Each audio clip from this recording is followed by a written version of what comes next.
Hey, everybody, you are watching and listening to the We Are Rizin podcast. This is Andrew Benjamin, your host.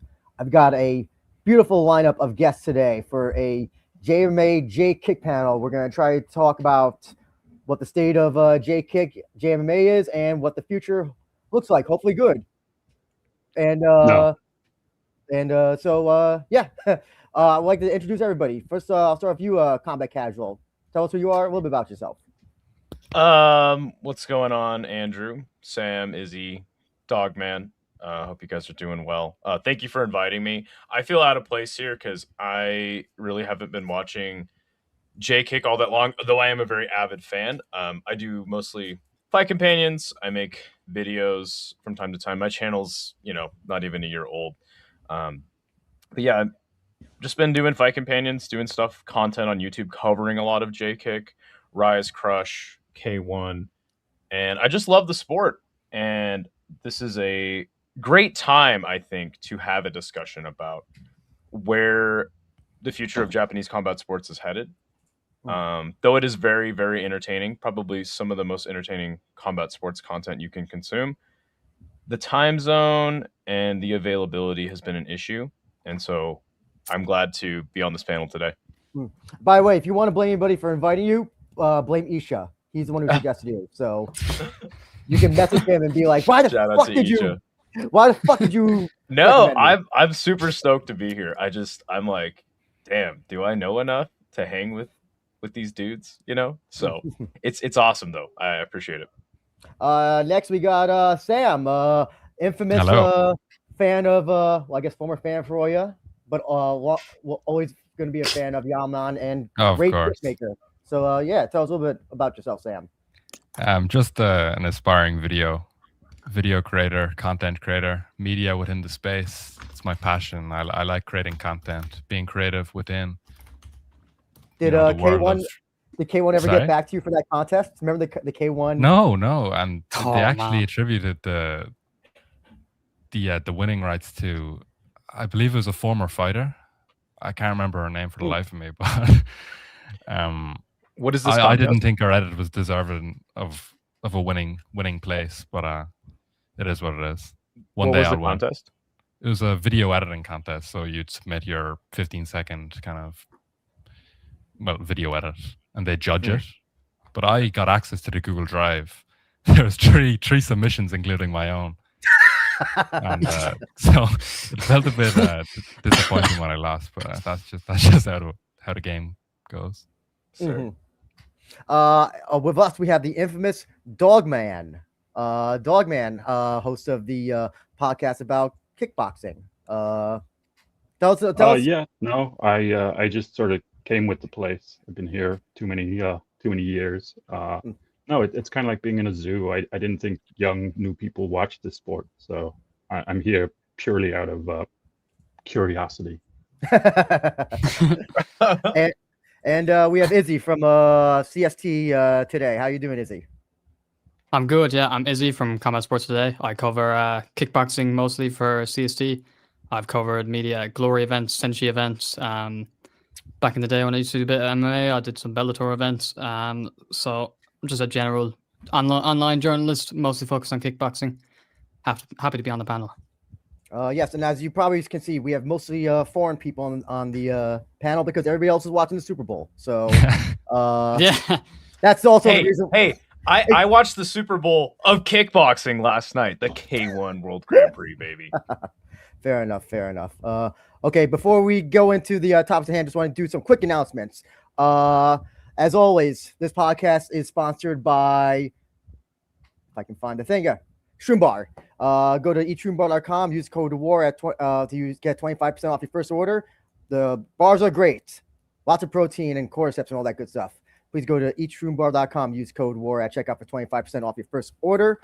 As well, this weekend, this Saturday at 9 p.m. in Washington, D.C., I'm going to be hosting a panel on JMMA at KatsuCon. So if you're going or I don't know, have nothing to do on a Saturday and you're in the DMV area, please come out. I'll also record this one, unlike the Anime NYC one. So if you can't make out anyway, I promise this will be on video 100%. As well, the Rizin contest is still going on. If you want this Rizin t-shirt, just have to DM me what match you want to see in 2026 in Rizin.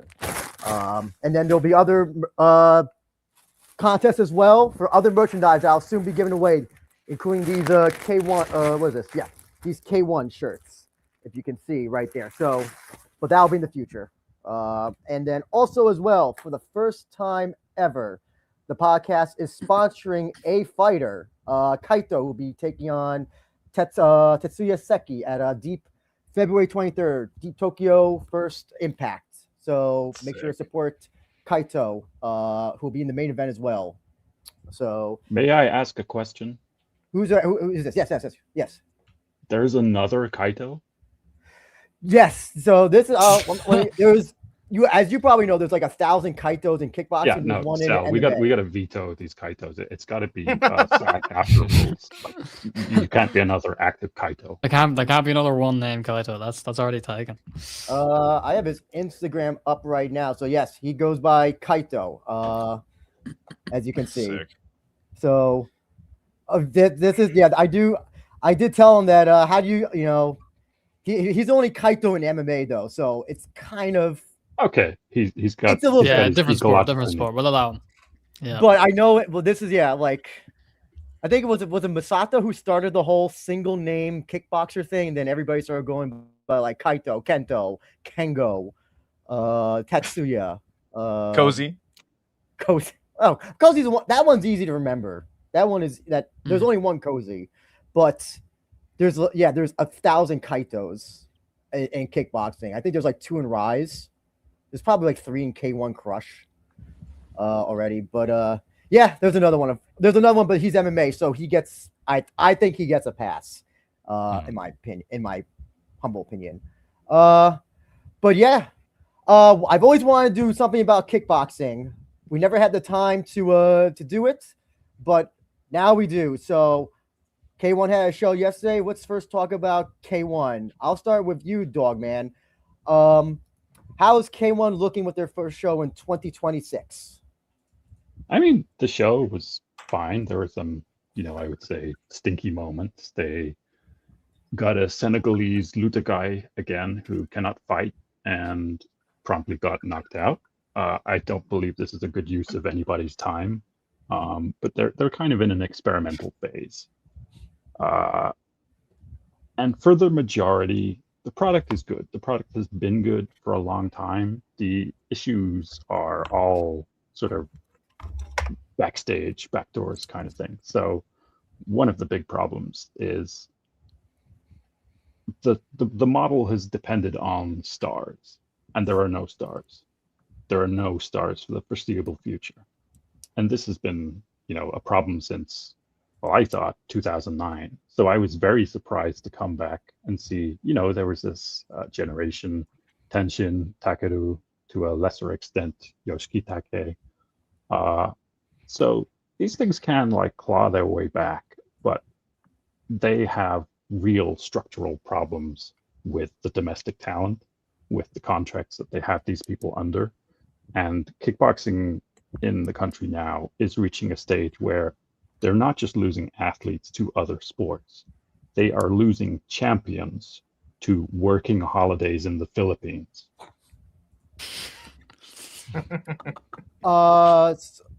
So going off on that, yeah, because it seemed like when that new regime took over, when I guess Kikuta, was it Kikuta? Toyota took over, Carlos Toyota. That's when they kind of had that rush of talent that kind of left. It seems to have kind of leveled off, maybe with Pseudo. I know I think he's only been there for a year.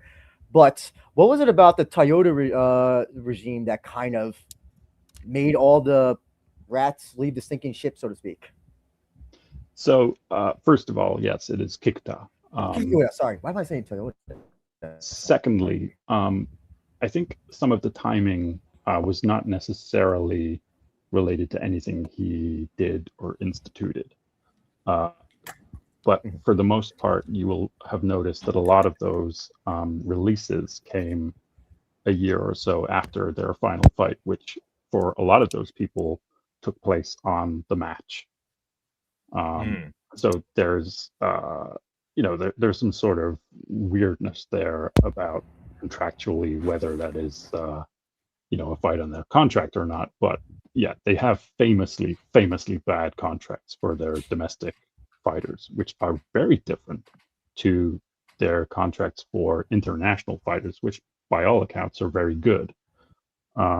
So I mean, one question is, should they have invested time, money, and effort into chasing an international audience, which, in fairness to Kikta, he did get them a DAZN deal.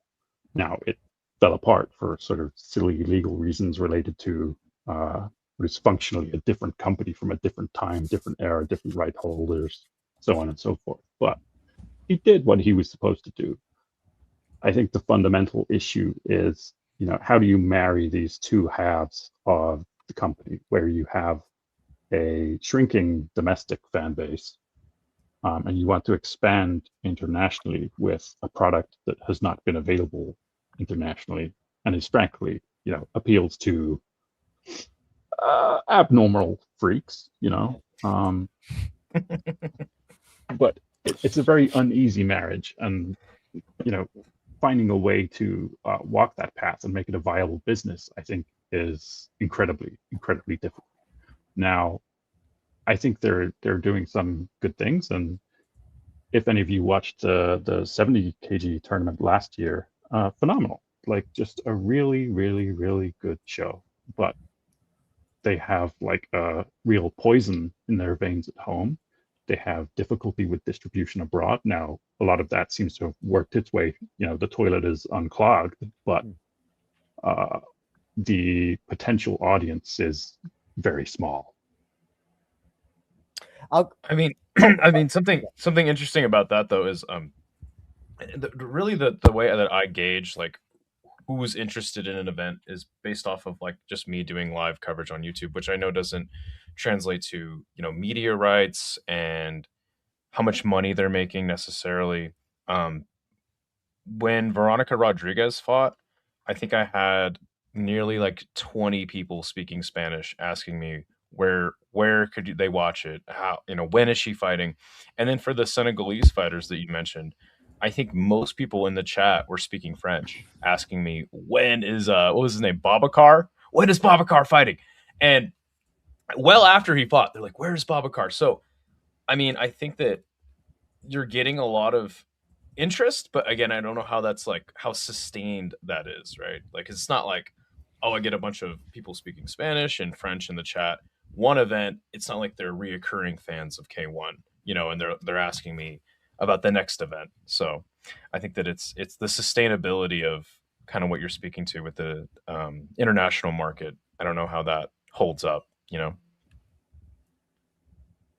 I suppose it's a thing of like building stars, isn't it? Like if they're bringing in Babacar for 1 or 2 fights, he gets smashed by Claudio Estrada. Of all people, they might bring him in for another fight, whatever. Like, that's not a good use of the amount of like extra fans you could be getting. Like the market you're tapping into with these fighters, they're not capitalizing on it properly.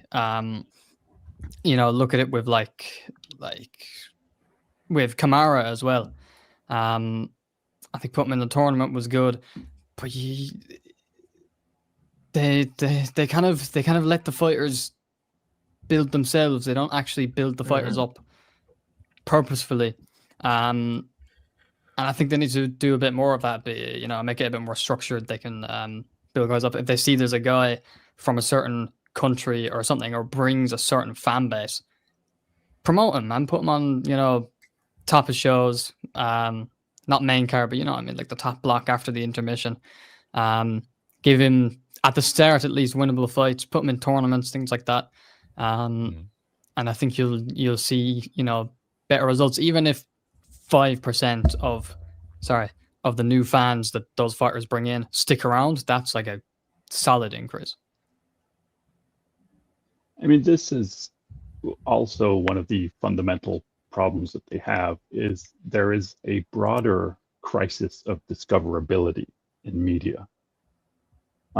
So, you know, the domestic audience is watching on Abema, which is, you know, kind of unusual in that it is a linear play rather than video on demand, although they have a video on demand section. But you're not flicking through channels to find something to watch and stumbling upon K1. You're going there because they have paid money to get some kind of thing that you want to watch. Like, when is the last time you clicked on something that was recommended to you by YouTube that was not directly related to something you're already interested in? People don't move outside of their circles anymore. And all of the promoters that are involved in this came from a TV era. And they will continue repeating the same playbook of the TV era. And, you know, the unfortunate truth is it's not going to work. Now, Rizin, I think, is very interesting because I assumed it was going to die. At this point, it has been going longer than Pride, and they have sort of accidentally found their way into several sources of like real sustained fan base in a really surprising way. Now, part of that is, you know, the popularity of having some breaking down stars and whatever. And they didn't necessarily build that themselves. That's sort of happenstance. But this is what media relies on now, is these quote unquote viral moments. And the fact is nobody knows how to make something go viral. If they did, I mean, everybody would be doing it. But I mean, it's interesting you mentioned that because somebody who I believe went very viral was Mona Kimura in Crush. Now, she's since deleted all of her social media. I don't know if she's going to fight again. I don't know if you guys know if she is, but that was kind of like a special thing, right? Because I think I even saw where like 50 Cent of all people like reposted a highlight reel video of her.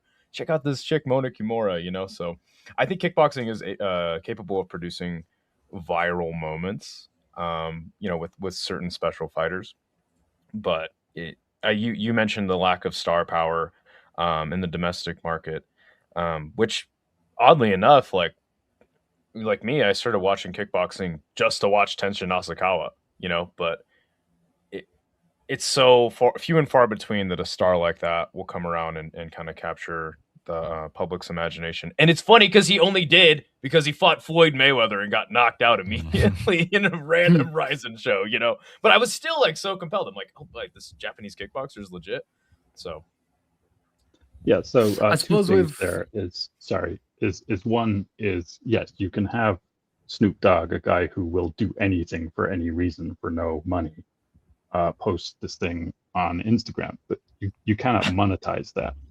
Yeah. Secondly is, you know, Tenshin did manage to break through. I had a very interesting conversation with a student I met from the Tokyo Medical and Dental University, and he told me he loved Tenshin. He always watched his fights.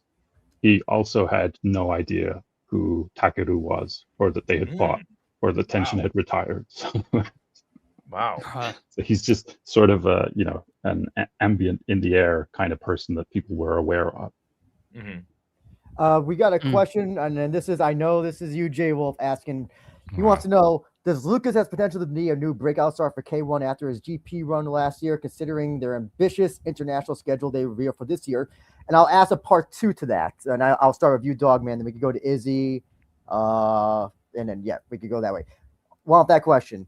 Is K1 at the point now where they kind of almost are forced to lean on international stars due to the risk of Japanese guys basically going to one or you know, quitting to go to MMA or going somewhere else, Rise or whatever? What say you, Dogman? No, I think they could have quite easily placed this investment in their domestic market, except it is rapidly shrinking for, you know, innumerable other reasons.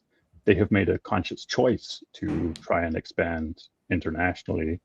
But I think one of the problems, as I mentioned, is so someone I believe in the mid 2000s would have been a big star, Daryl Verdonk. Daryl Verdonk's run in that last tournament, like, even if you do not understand the language that he speaks, he can connect with you on an emotional level purely through fighting. They had people that used to be able to do this.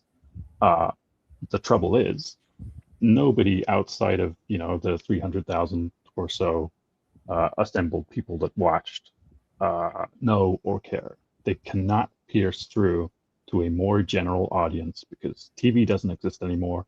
It's run by TV people. They do not know. They fundamentally just do not have a vector to get this guy into a general audience. What do you So think can about that? Lucas Achterberg be a star? He can be a star in the context of kickboxing in 2026, which is to say not a star. Very impressed with what he did. I was actually kind of touched by his post-fight speech, and I think when that gets translated and printed by the media that is owned and run by the same promotion, that maybe he does find a audience with a small number of Japanese people. But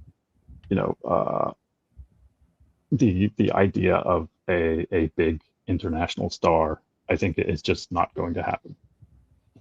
Thoughts, Izzy? Yeah, I think it's spot on. Like, I really don't think they are being forced to rely on international stars. Like, they have Crush for a reason, and it's to build up, young Japanese stars. Find these young talent domestically. They're just not doing it right. As fun as Crush is, most people, especially overseas, don't know about any of the Crush fighters until they get to K1 because Crush is region locked, So as many viral moments Mona Kimura can have, it doesn't mean much when the average person can't watch. Like, the average person's not going out of their way to turn on a VPN and go on a Bema and watch Crush on a Sunday morning. Like, it's not happening.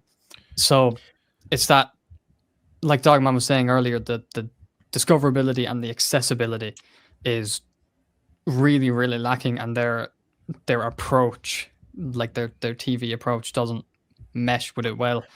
So I don't think it's a case of them needing a foreign star or needing a Japanese star.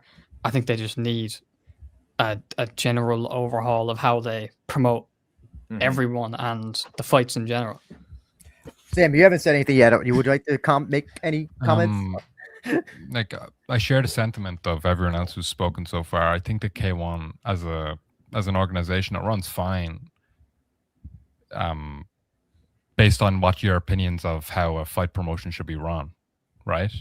So while K1 can produce these entertaining shows and resonate with however much of an audience there is garnered there to watch it, if they aren't breaking through to these markets that they so desperately need to break into, it's kind of for nothing. It feels pointless sometimes.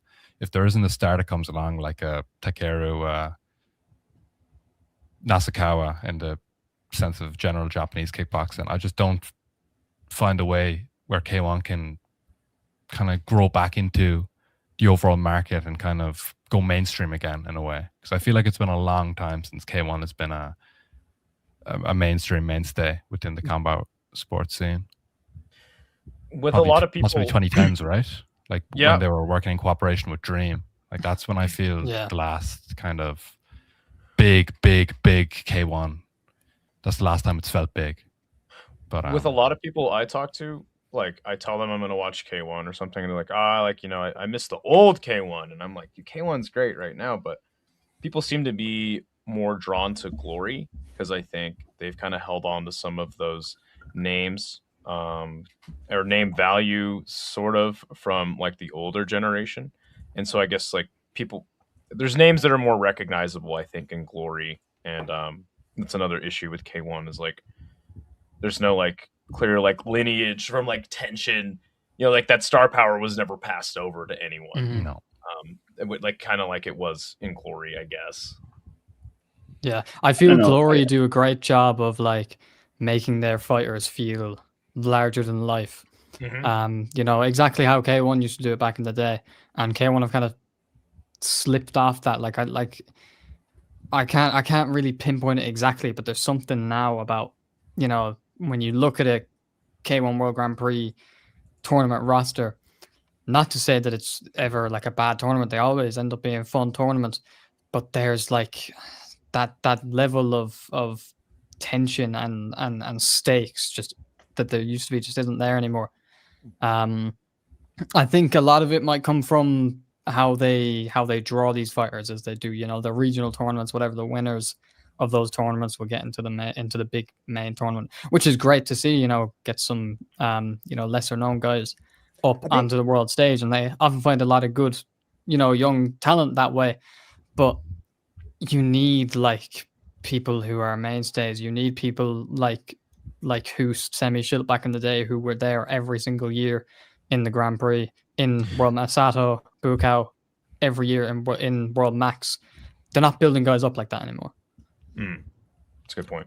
I think also I'm happy to hear a comment from anybody here. I think the problem is that well, at least last year, because I don't know if Dogman, you probably remember K1 was like they had the MMA fights. They also had they were doing that weird pro wrestling thing with Pettis.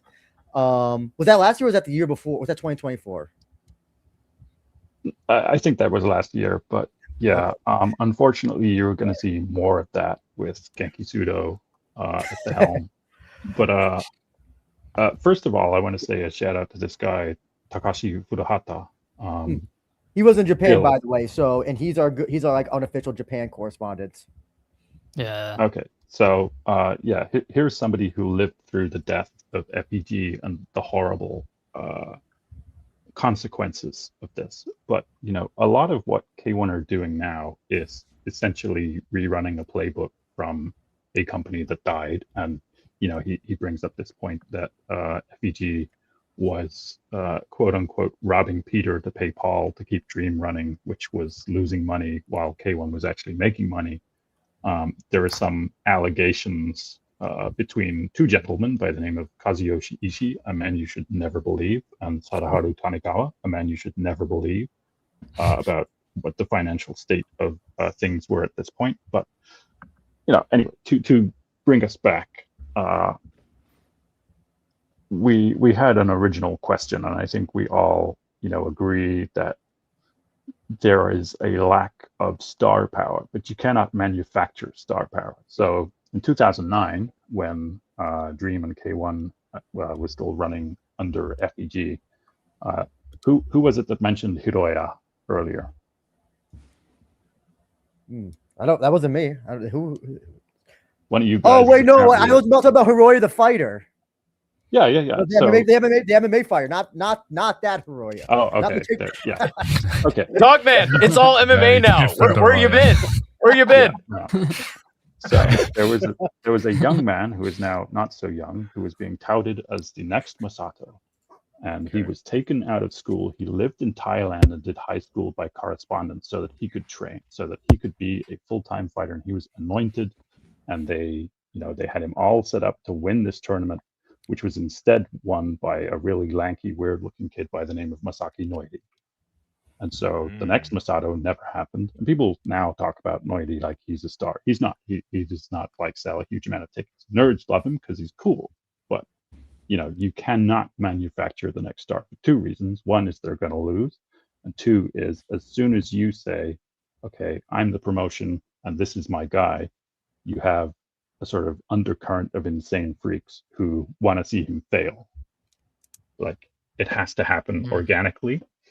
Now, K1 has a interesting structure in that they do have, a large amateur system. They have Crush, they have K1, except it's all become sort of intermingled and samey now, especially as, things are constricting domestically in terms of the talent that is there, the talent that wants to stay. Is they tend to be young kids signed to very long contracts. So another guy you guys in the MMA sphere will be aware of is Ren Hiramoto, signed to a incredibly long contract. And he is someone, one of many who should have been, you should have said, okay, here is someone who has tremendous potential for us in the future.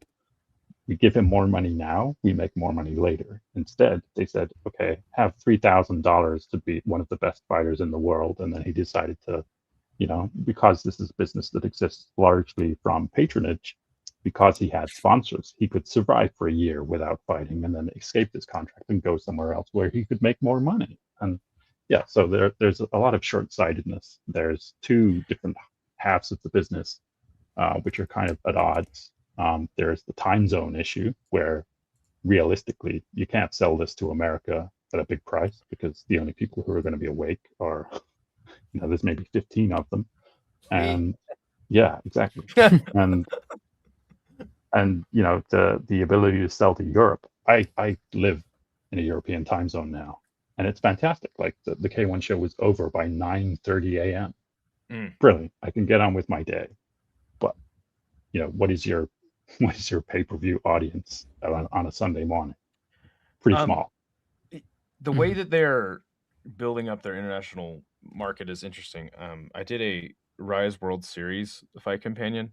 This is a guy by the name of Mickey Ghazali was on the card. I don't know if you know who he is, but he is the brother of Johan Ghazali, Muay Thai / kickboxer in one. There was 600 angry Malaysians waiting in the chat before it even started, wondering when Mickey Ghazali was going to fight.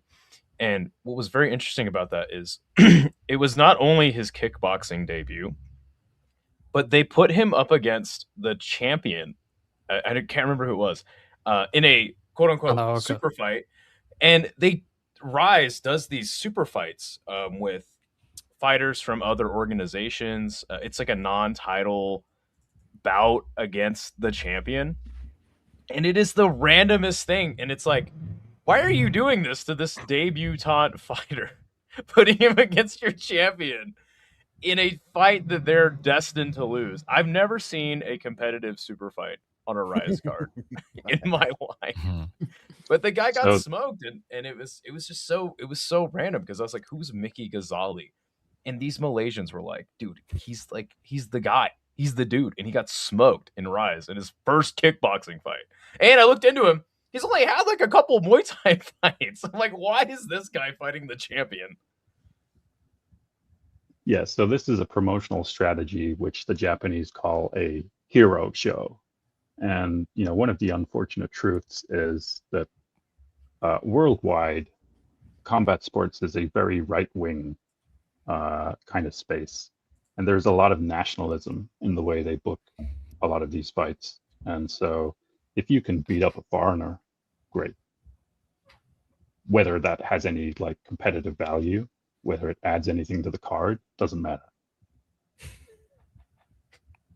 I like the comment. The blessed Djali Karobi who got fed the Bopozakis. But yeah, the booking strategy of Rise has been like that. Well, sorry, Combat. I apologize for interrupting. No worries. I want to ask. That's actually a good transition to Rise. I kind of want to talk about. And Dogman, you can start off. Would you say that Rise has so far, I guess, post-pandemic, whatever world that we're living in combat sports, has been more successful than K1? Just in, I would say, almost a lot of aspects, I'll say. I think last year they did not have a good year, and that their product has been actually kind of floundering a little. I've really enjoyed the crossover with Rise. I think they get a lot of. Sorry, yes, they are Rise. They are crossing over with Glory. Yeah. So, but now they're kind of wedded to this bizarre tournament format where fundamentally the two companies do not meet until the very last fight.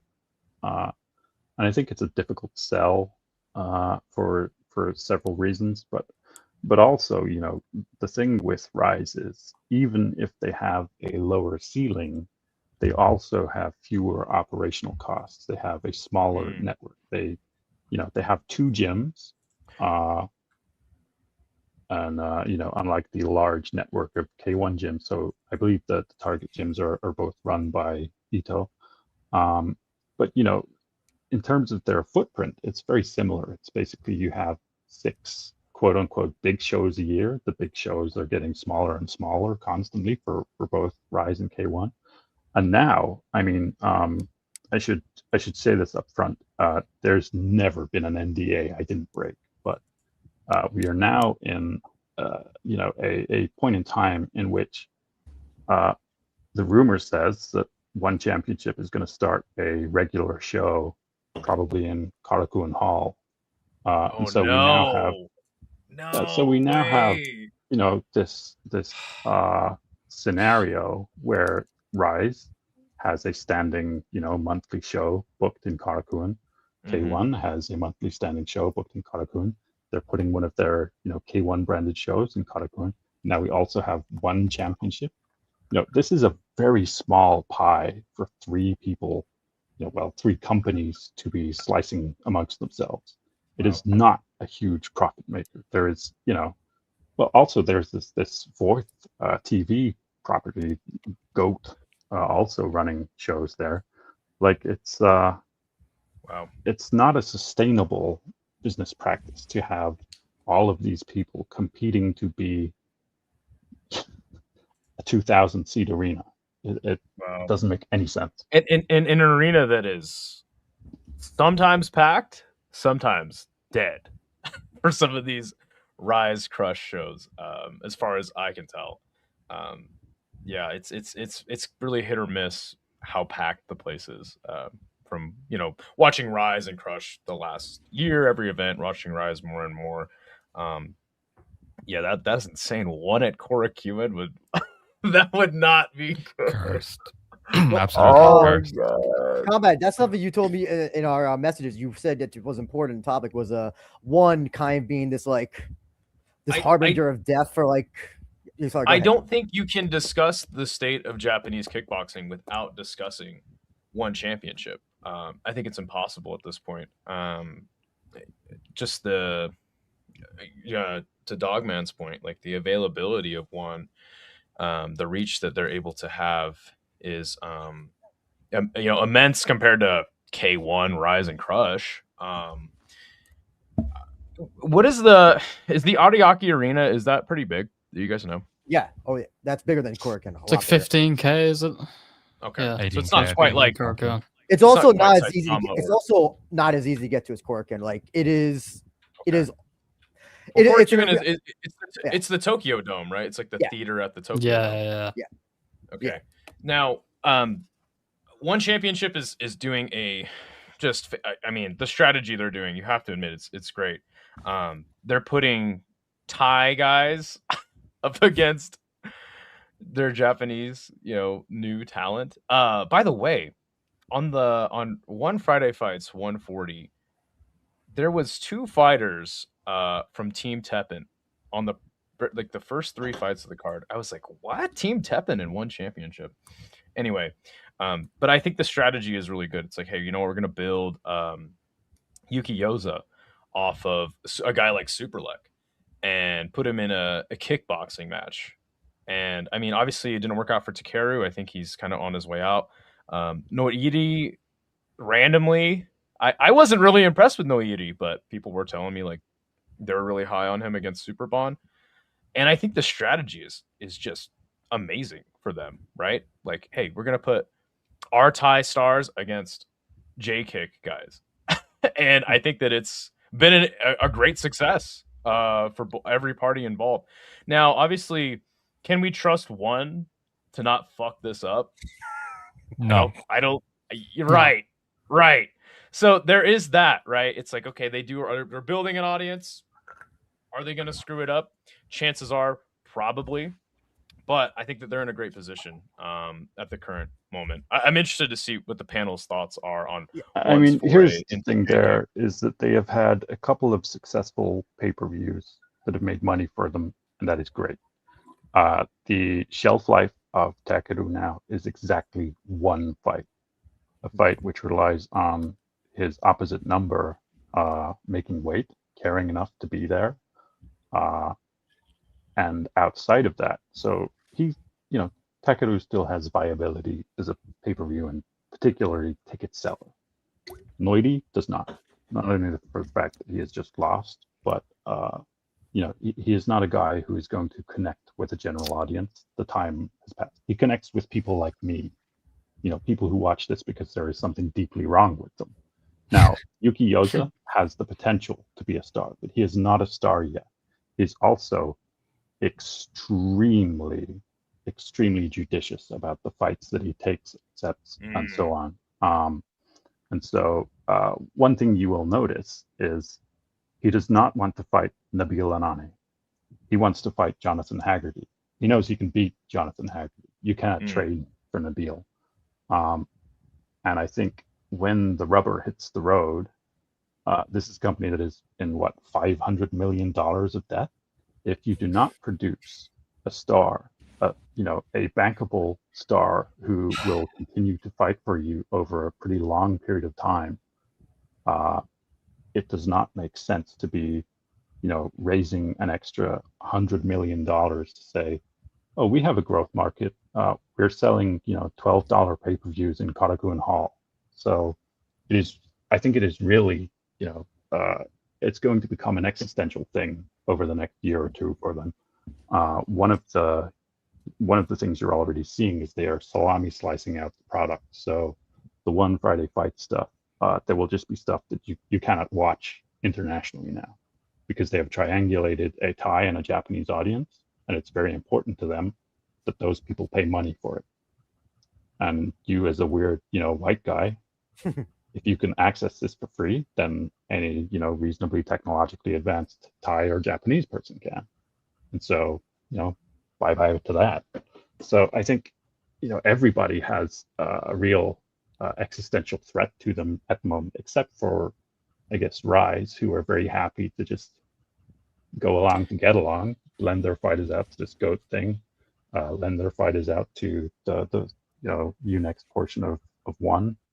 And again, they have much lower overheads, and they do actually have a potential future star in Ryujin. So, you think that Ryujin, you think his star power can translate? Because from what I'm seeing, I'm not sure what he's going to look like in the future. I think that they're ultimately trying to build up, and you correct me if I'm wrong, but it seemed like they really wanted Shiro to be their next star after Tenshin left. They put, because I swear to God, he was on every single card after Tenshin left, and I mean every single card.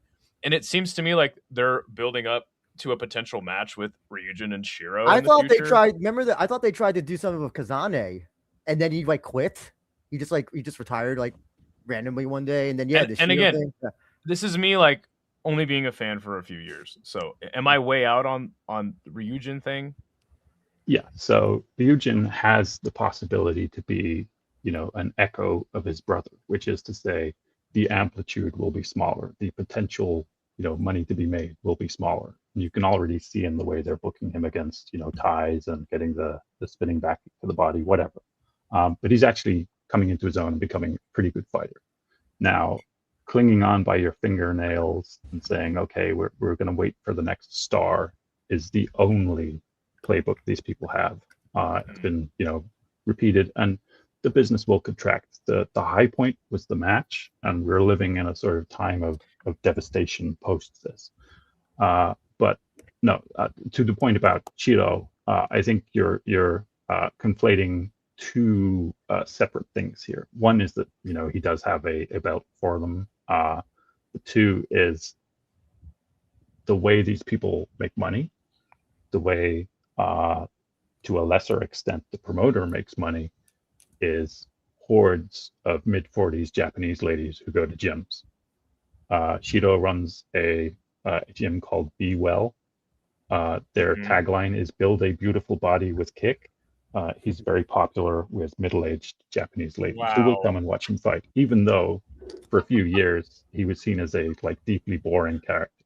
I personally love him now. No, he's not who they're banking on to be the next star. Got you. He's also had tremendous hand problems recently. So yeah, I think that's hilarious.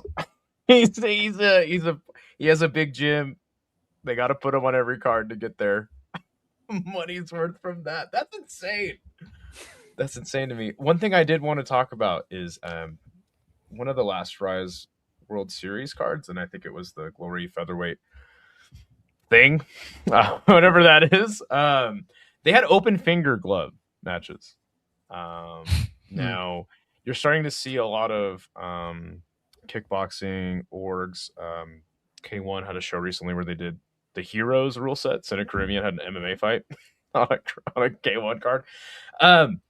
Everybody hates on One for mixing martial arts on cards, and here we are. Everybody's copying them. I guess I just kind of wanted to get your thoughts on that. I personally hate it. I want my kickboxing to be pure. But if it brings in more eyes, I guess that's what they got to But do. wasn't the 4-ounce gloves fight on the last Rise card in November? That was Yura.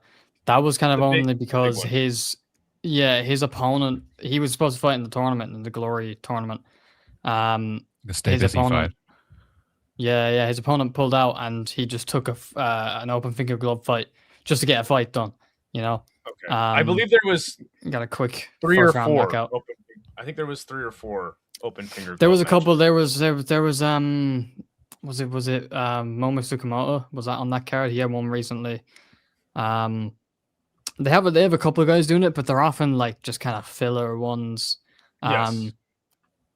You know, they're never really super like serious. It's a bit stupid because it's kind of like it looks very pointless, but it is kind of just like Sam said, like a stay busy fight. Like it's just Okay. you know, for these fighters to keep active. The reason why is also, I know this is a little off topic, but like King of Kings, right? Like I thought King of Kings would be something cool to watch, and then they'll have boxing and MMA on the card. So it's like I'm noticing a lot more kickboxing promotions doing this thing where they basically copy one's, you know, play, and they have a bunch of different martial arts on the card to try to, you know, diversify the fan base potentially.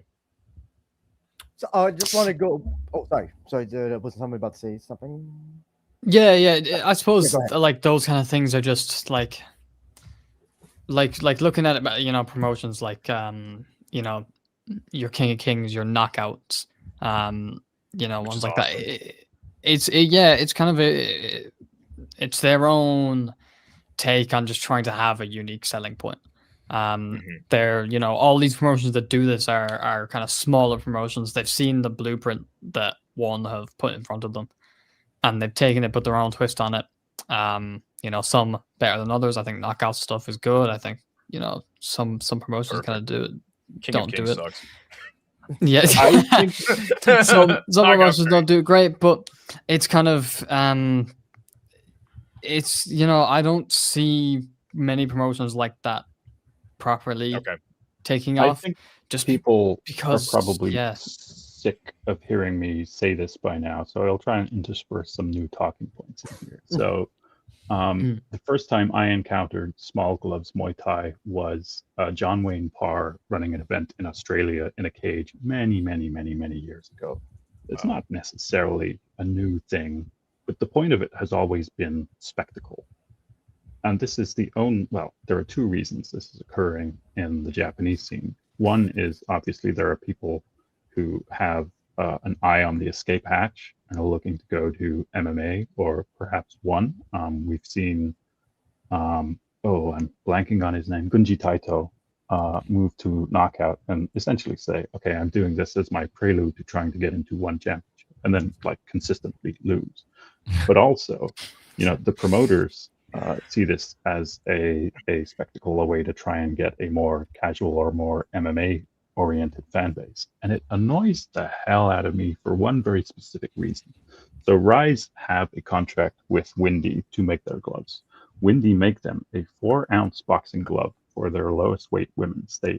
They are perfectly happy to make them boxing gloves at a lower weight. You know, a lot of people like the old golden age mittens from the days long gone in Muay Thai.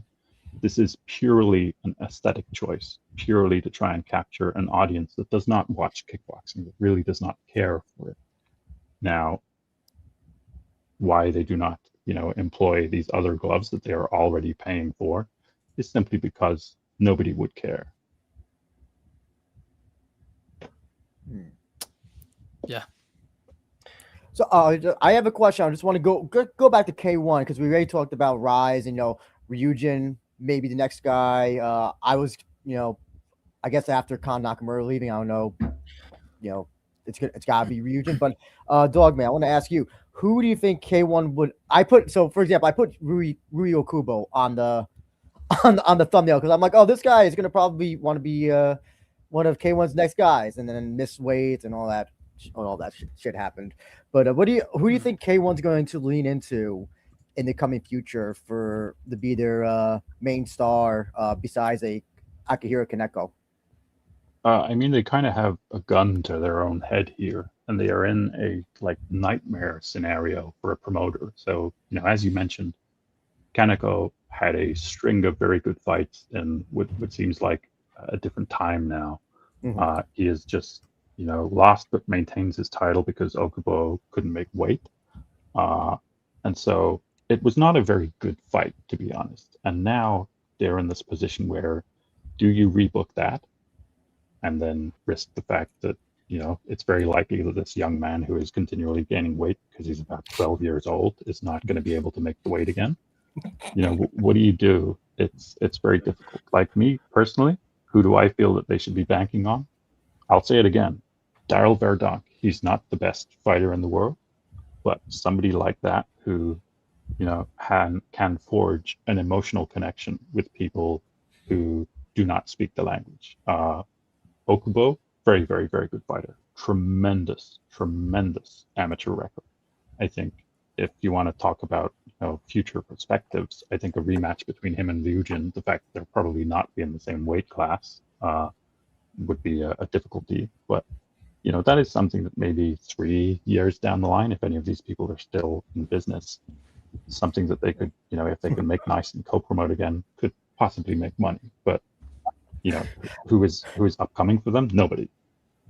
Well, I was about to ask that as well. Do you foresee ever K1 and Rise ever working again under any circumstance? Because I think didn't Rise like sever that relationship maybe like was it 3 or 4 years ago or something? And I think it was because of the judging in the little tournament they had, right? They had one like 2024 or something, and then you had the Kan Nakamura fucking dick kick KO from Yuki Yoza, and I think since then it's just been severed relations. Strata broke. So they were going to have a co-promotion with Crush, not K1, as of this year. They were going to hold. I heard about that. What? Yeah, sorry. Go ahead. Yeah. So the ownership of Crush is remains with a company called Good Loser Crush, which is a fantastic name. But Crush was made as a lifeboat when AJKF went out of business and the FEG was still in business. So this is a long, long, long time ago in the 2000s. But he maintains ownership, right? He's also pretty protective of his guys, his baby. It seems like he just does not play nice with others. Now, normally, he has a very sort of contentious relationship with other promoters, Ito, etc. But he was actually quite, for a change, he was quite diplomatic in his language after this like cancellation of this press conference happened. So I have no idea why it fell apart, but it did fall apart. But I suspect that the reason it was going to happen was because they're going to sort of close ranks and try and keep one out of the market to whatever extent they can, especially the small part of the market here. So will they work again in the future? I think it's possible. I think the K1 producer role is kind of a revolving chair. I don't expect Genki Sudo to have great success with throwing everything at the wall, but I do think he has an eye for an entertainment product.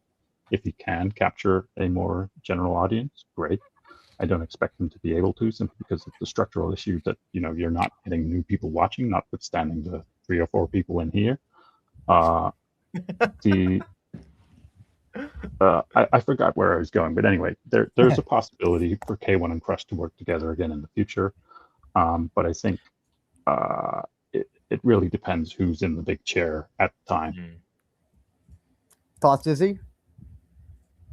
Yeah, I would agree. I think a lot of it is,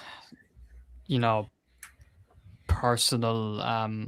Not personal, but like when you look, I don't know if you remember when K1 when one had their show in Japan, the kind of their first big one recently. It was like 2023, 2024, and they wanted to borrow a couple K1 fighters, and they offered to meet Carlos in a coffee shop, and they never showed, and there was a big fucking thing around that. I obviously I don't know the ins and outs. Dogman will know better than me, but it kind of seems like it's a similar thing with Rise and K1. So it could be a thing of, Genki Sudo is, head of K1 now. Maybe him and Takashi Ito will get along better. We don't know. I think it does kind of rely on who's in charge. I think it would be good for the domestic scene, especially this Crush and Rise crossover. Yeah. Oh, sorry. I was sorry. Go ahead, Izzy. Sorry. You're fine. So just for when you're bringing up stars for K1, we'll say when you're bringing up stars from Crush into K1, a lot of the time with their young Japanese fighters, they kind of just throw them in the deep end, immediately, like with varying results. You had Futa Hashimoto earlier today fighting Koji Ikeda. That went well, but Eito Kurokawa back in November fighting Issei Ishii, that didn't go so well. So, it comes with varying results. I think a crossover between Crush and Rise would make it easier to build up these fighters to a K1 level. And I think it will just make them seem a bit more legit, because if fans can look at their records and say, oh, look, they've fought and potentially beat this guy from Rise. I think it just helps build up fighters in both promotions. They're parallel. They're going up beside each other. So if they cross over a bit, I think it's only good can come out of it for the fighters, at least.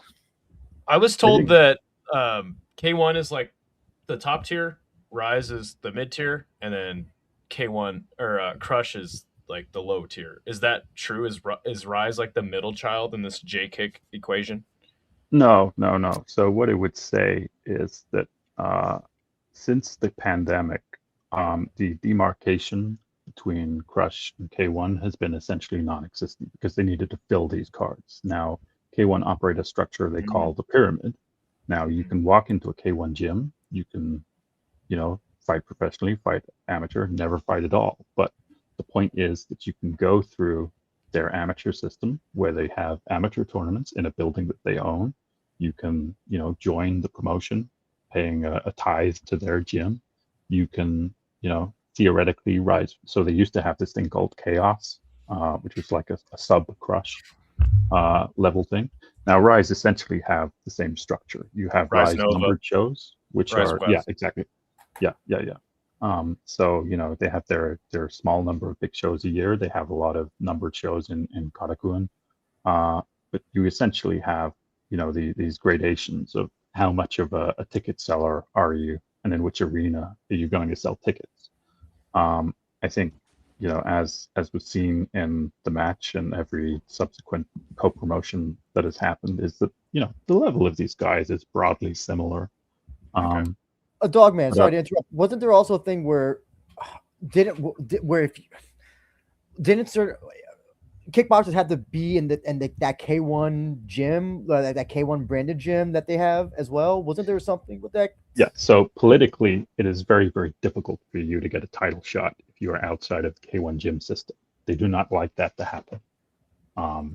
So yeah, like the internal politics of the whole thing is one of the reasons that fighters are deeply unhappy with the contracts. But yeah, it's it's a very self-perpetuating, incestuous loop kind of thing. But to go back a minute to the thing about Carlos Kikuta, I don't believe that meeting was ever going to happen. But I think he was actually a pretty savvy operator.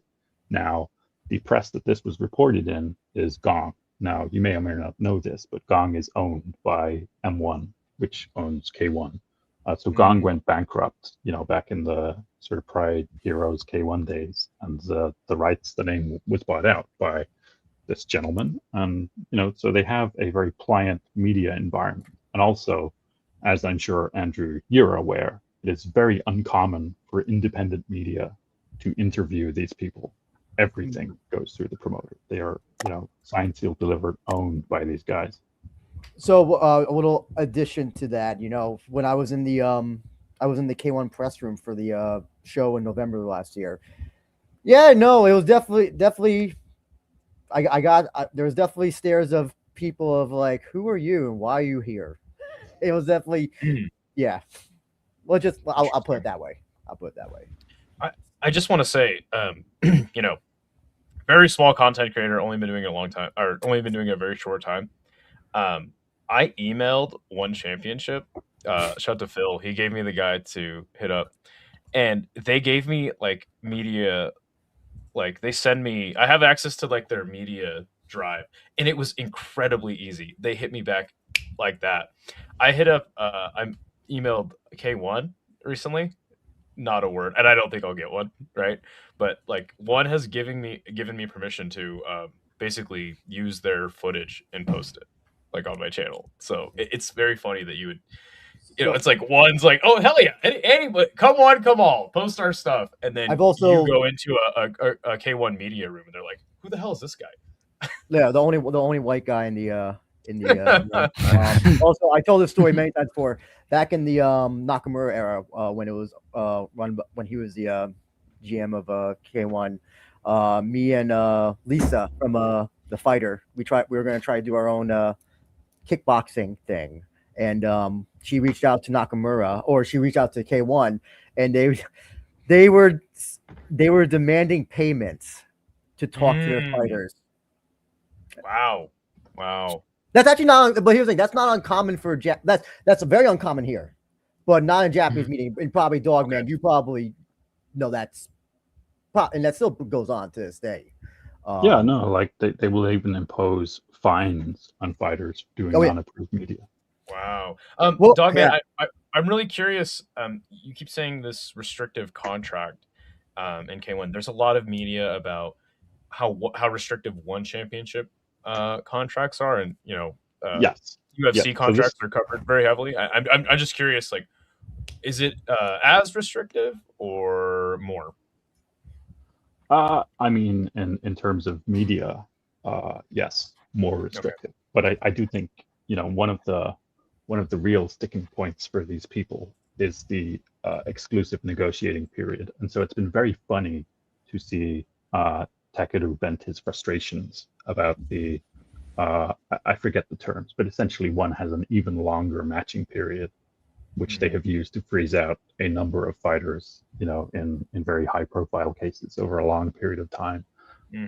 So one of the issues with Japanese fighters, and I don't say this in a sort of Orientalist racist way, is that, you know, it is very hard for us to encounter good, accurate information about kickboxing in Japan. Equally, it is very difficult for Japanese fighters to access good, accurate information in a sort of depth that's not provided by a promoter about foreign promotions. So very famously, Kento Haraguchi, one of Rise's stars and champions, he publicly posted about his desire to win a Bellator kickboxing belt years after Bellator kickboxing had ceased to exist. Like, the information environment is just not very good. And so, you know, did Bellator kickboxing ever really exist? No. You know, they did one show. No, they did several, just nobody was able to see them. Like, they were not broadcast. Got it. But you know, they largely took place in Italy, as far as I'm aware. But you know, the wider point is that one championship has, you know, reached a level of consciousness in a lot of the fighters over there. It's, you know, a target that people want to reach, but they do not know, in many cases, the ins and outs and the problems. Maybe Haraguchi mistook Glory and thought it was Bellator, so that's why he was like, "Oh, let me go over there."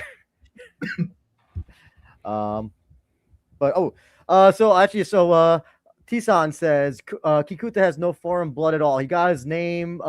He did Argentina tango dance, and the name was given to him by his teacher of tango in New York. So interesting. So actually, Carlos is a very interesting character. He is also very litigious by nature. So be very careful about what you say about him and his history, and any companies he may have run in Malaysia, and any lunch expenses he may have had in Japan.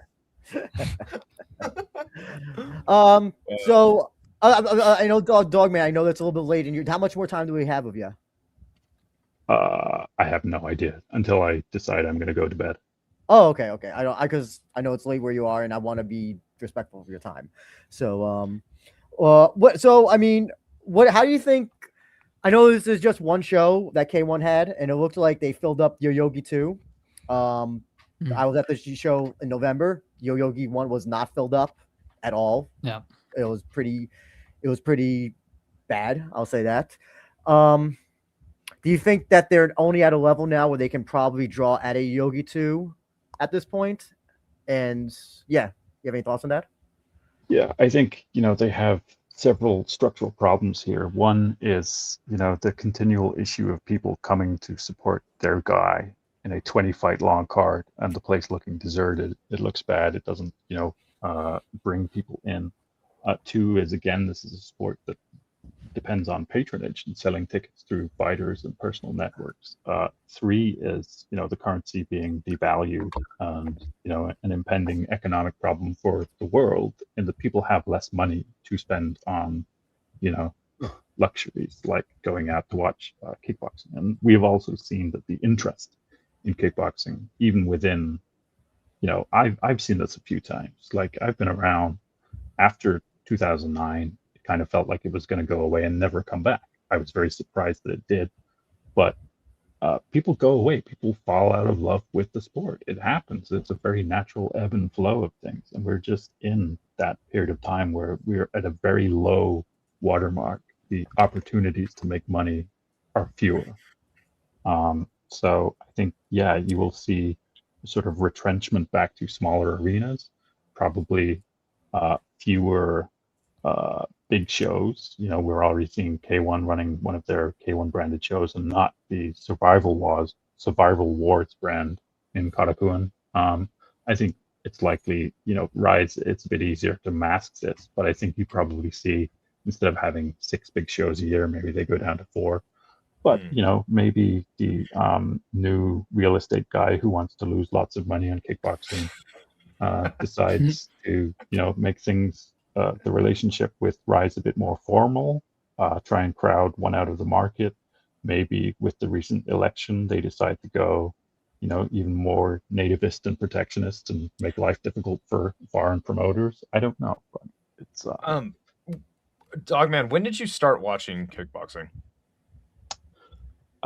My earliest memory is watching downloaded videos of Mark Hunt versus Jerome LeBanner.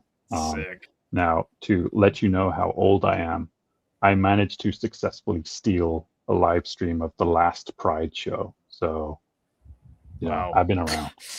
Damn. Is kickboxing as a whole, from a newer fan perspective and the way it's talked about, so celebrated, is kickboxing, in your opinion, like in one of the worst places it's ever been? Yes and no. Yes, in that you can see these things, you can see the water rushing out, like there is a problem. But no, in the fact that actually you can see this. Like, there was a time I was a huge fan of Masaki Noidi, and FEG died, and it was just impossible to watch certain people fight. It was impossible to watch these small shows. And now we have, Abema, cyber agent, willing to lose money to broadcast this stuff. We have One Championship willing to lose other people's money to broadcast stuff. It's more accessible than it has ever been. Okay. And so I don't think it's going to disappear, but I do think it is going to become, similar to how, what is referred to as the dark ages of MMA, which is that the only people you see doing this are people who do it because there is something wrong with them.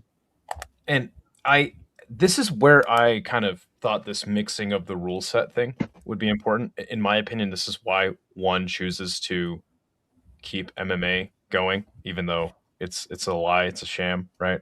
I was under the impression that maybe investors would want to pay more money to the promotion if it's not just Muay Thai. They have MMA, they have submission grappling, you know what I'm saying? And that's why I was kind of under the impression that a lot of kickboxing would start conglomerating into this like combat sports mashup.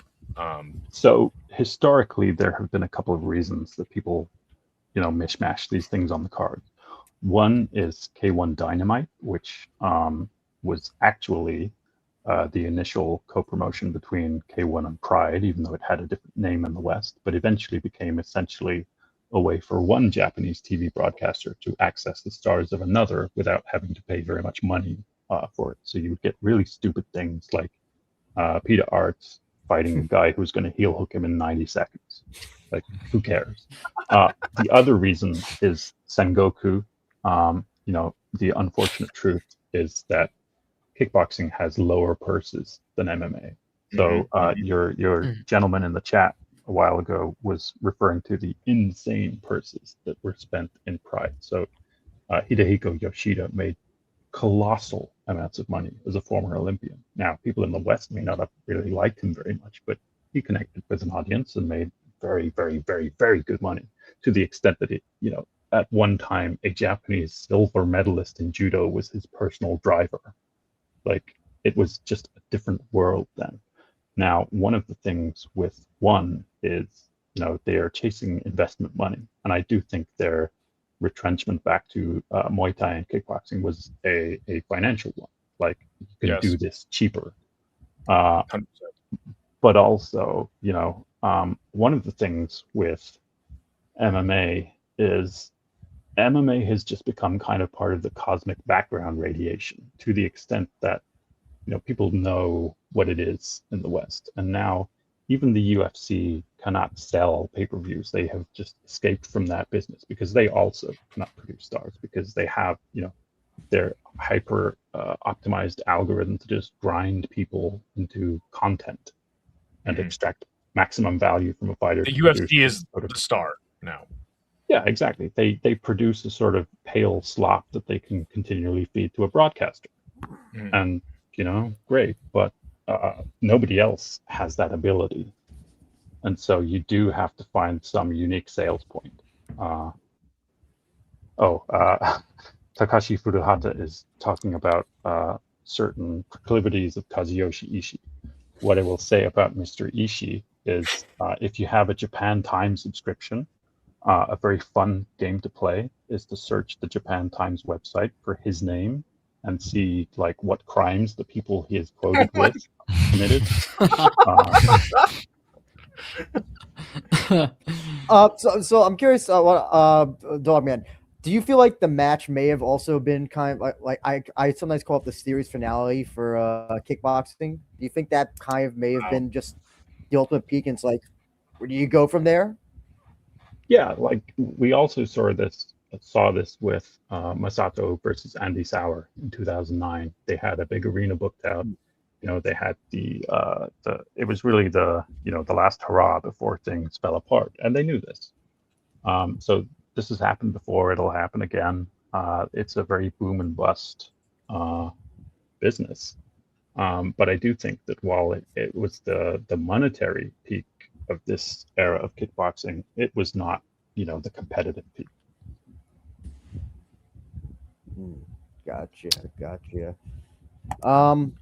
Let's see. Gamma Casual, I know you have a lot more. Did you add some other topics that you were kind of, or was that kind of what you wanted to cover? I mean, I think that the only other thing is like, losing fighters to other combat sports. I know it's not JKICK, but Bestati just won his fight in MMA via KO today. I'm sure that CST already has a post about that up. We do. Hell yeah. Right on top of things. And something that Dogman brought up that I kind of wrote down, and I think that you'll see more and more of that. But does losing fighters to, like you saw Osaki go over to RWS, which is badass, but he got his ass whooped by Jarwin Suk.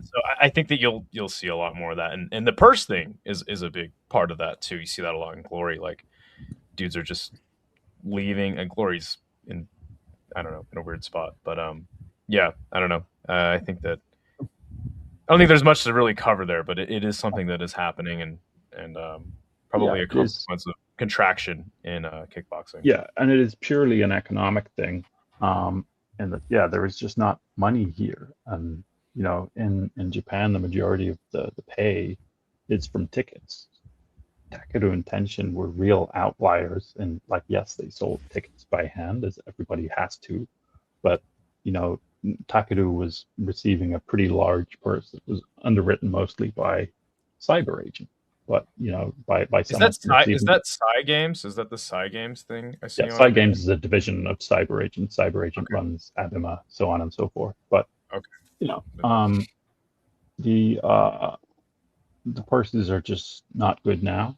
But they're broadly similar between promotions. The only people who can really like bid up a purse are One, and to a lesser extent Glory, but they have, you know, Zelaznik said that they overspent on they went over their budget for their last event, in which they did not have a final to their tournament. So it's yeah, you know, it's just a very sad economic reality. And again, what that means is the people that you're left with do this not because they have to, but because they want to, and because something in their life makes them want to lose lots of money. Now, we saw this in MMA in a certain period of time, and the way this ends is with Phil Baroni beating a woman to death in a hotel room. Like, it's you get sort of social maladroits. Yeah, it's so. I think it's actually. Did you say social maladroits? I did. That's fucking awesome. No, that's what is going to happen because the sport is being deprofessionalized. Yes, Andrew. I'm guessing you want to move on to JMMA. Well, no. I want because I want to ask Izzy. Do you have any like final comments or questions or anything that's on topic that you want to bring up? Not much really that Dogman hasn't already mentioned. Like everything, you know, everything's spot on about the. This guy knows everything about kickboxing. Awesome. Yeah. No, this guy's an encyclopedia. Like, but no, he's right with everything about, you know, the economic situation in Japan and all over the world, that, you know, people can't, you know, afford to go and watch fights live very often. You're not going to get, you know, arenas full of, and even in MMA, you know, obviously much bigger draw than kickboxing, but like Rizin couldn't sell out Tokyo Dome. Now they had like 70-80% capacity, but still a load of people, but they, you know, it still wasn't full. And it kind of shows, like, you know, back in the day, in the Pride days, they were selling it out much better straight after the economic boom. You know, they were selling that out just fine. So it is kind of it's out of, you know, the sport's hands, out of the promoter's hands. It's more of a general economic issue. And so sure. I guess I just wanted to kind of, because I think we kind of covered everything there is right now. Before you go into the I just want to ask also Sam. Go ahead. Sorry. So Sam, do you have any like last statement? I feel like you barely said anything. So no, my knowledge is outweighed by everyone that's up here. I'm more of a casual kickboxing guy. MMA would be more my forte, unfortunately. But yeah, I just agree with Dogman and Izzy and Combat Casuals. You know, he said everything there has to be said about kickboxing. I think it's in, unfortunately, a bit of a passive state right now. It's waiting for something to pick it up and drive it forward. And, you know, until that happens, we're just going to be waiting, unfortunately. This is why I'm just...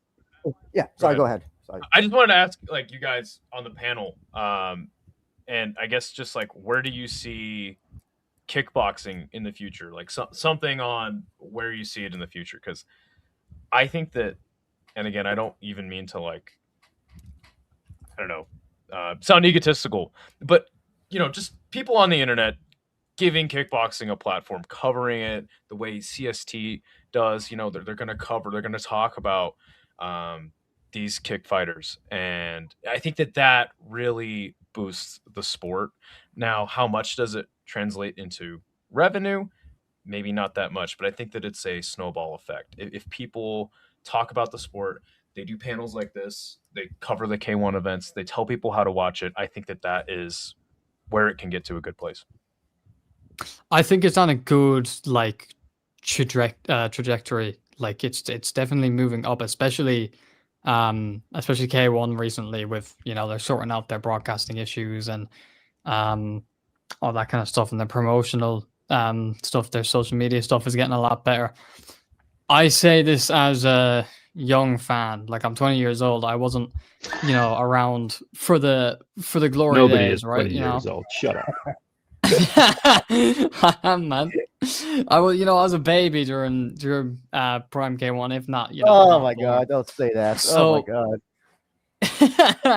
so it's I don't feel I'm the best to speak on, can they reach their former prime. Like, I don't know. I didn't see. I wasn't around to see it, but I think there's definitely a positive trajectory here, and I think it can get.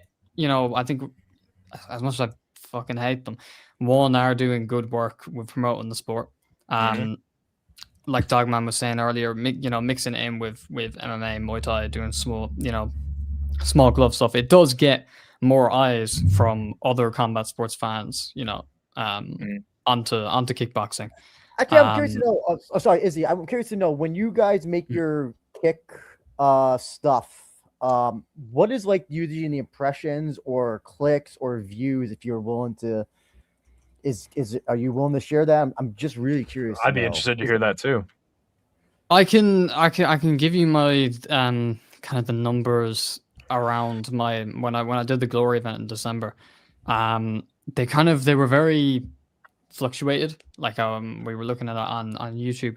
A couple, it was depending on the fighters. Like Zimmerman and Plazabat, my interviews with them did very well. They were like a couple. I think they were like 5,000 views, 4,000 or 5,000 views on those.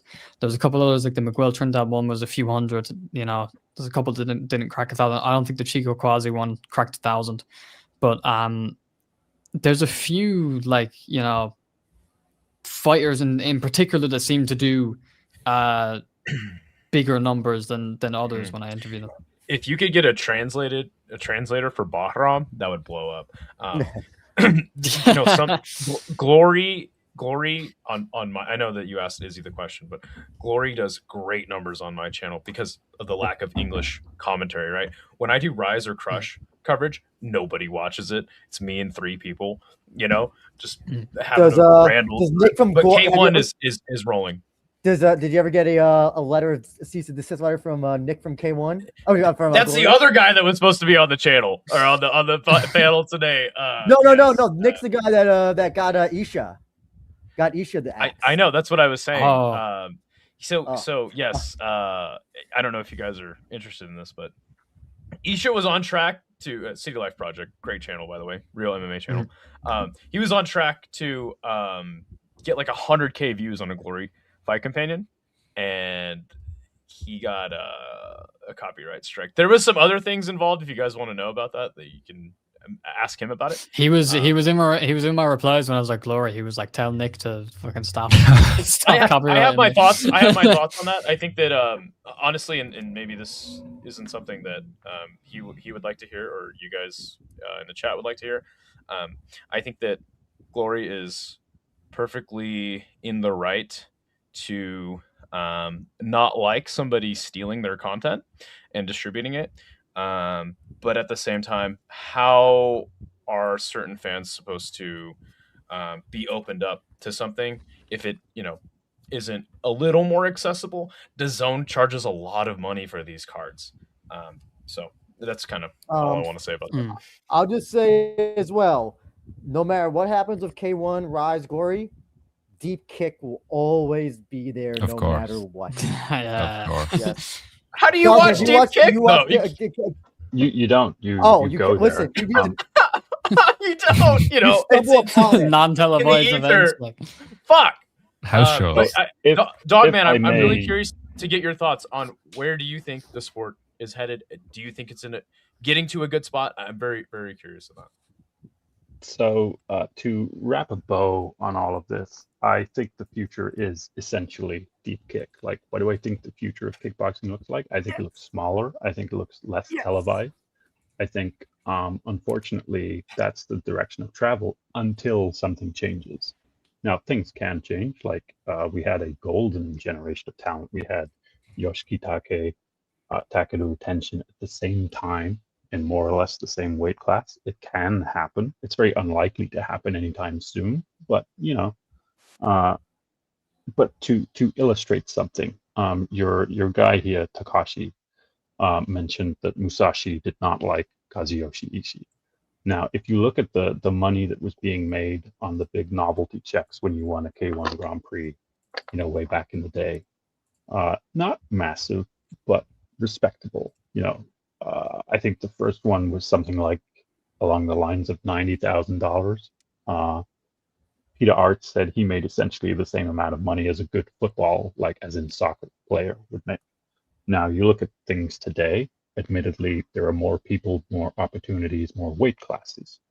Ryu Hanaoka is one of the top 5 best fighters in his weight class. In 2024, there was a Rise tournament in his weight class, or, in between weight classes. The grand prize for that, I believe, was something like $20,000. Now, he unfortunately had lost a fight, so he went to fight in a smaller tournament, which consisted of several 5-round fights with elbows. The grand prize for this tournament that he won was around $5,000. This is one of the best fighters in the world in his weight class. So the opportunities and the money are very small, and these people and their careers rely upon essentially the sponsorship of very passionate fans.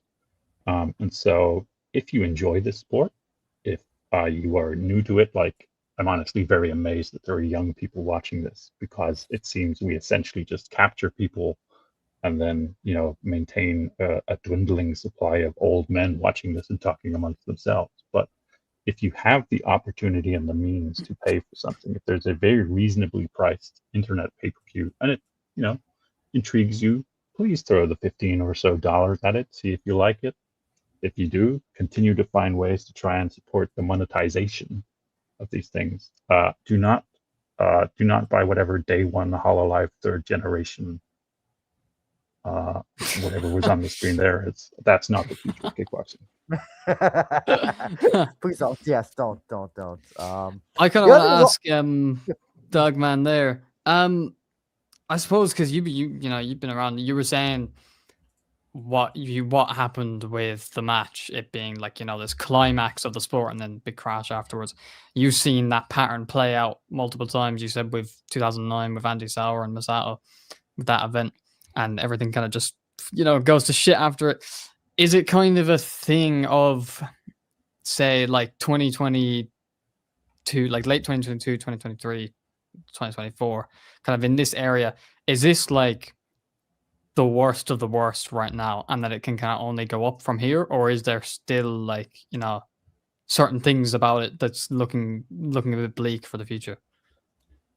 I think the landscape is bleaker than people understand. So I believe you're going to see the middle class of boxing get wiped out, not just by, Zupa boxing exerting their grinding algorithm to extract, content juice from people, but also other broadcasters are not interested.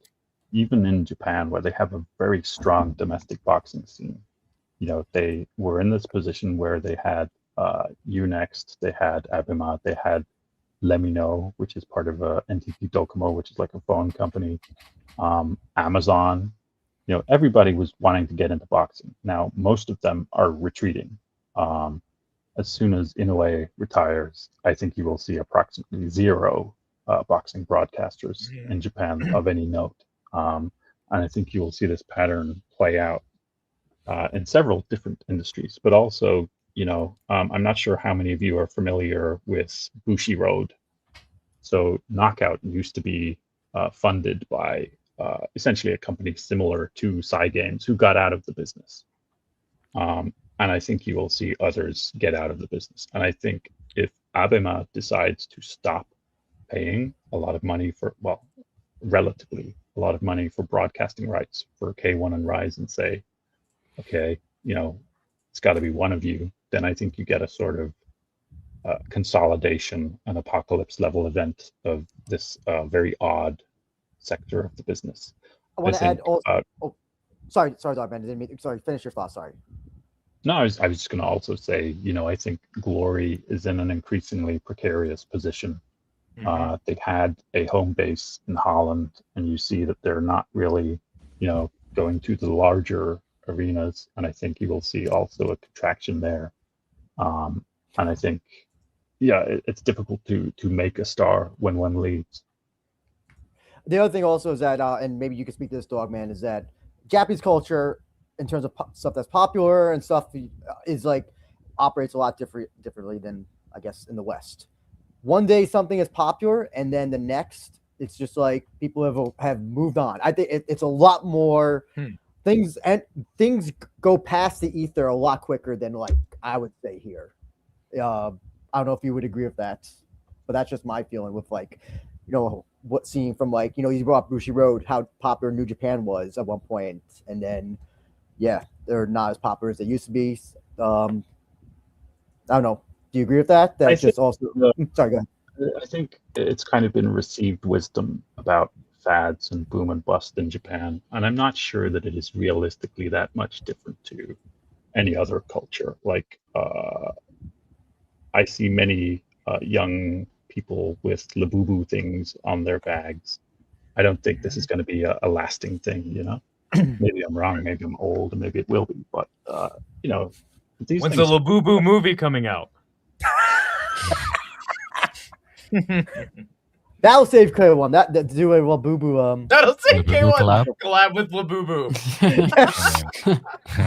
Like how Rise had the cup noodle. They're gonna have to, like. Yeah. Where is Cup Noodle Man? I hope he's winner of the tournament gets fucking, like, lifetime supply. Gold plated. Lifetime of Labubus. Oh my god.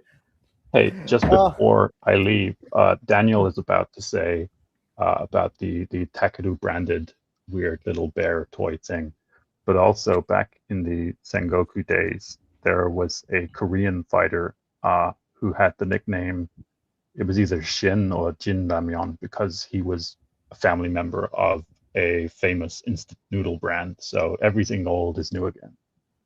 Yep. Wow. Gotcha. So I know that you're heading out. You're heading out, Dogman. Where can people? I thought I had your stuff saved here, but I must have. I don't know. Anyway. I know you have your podcast and your Twitter, which I'm going to try to get up quickly. So yeah, want to plug that stuff while you're here?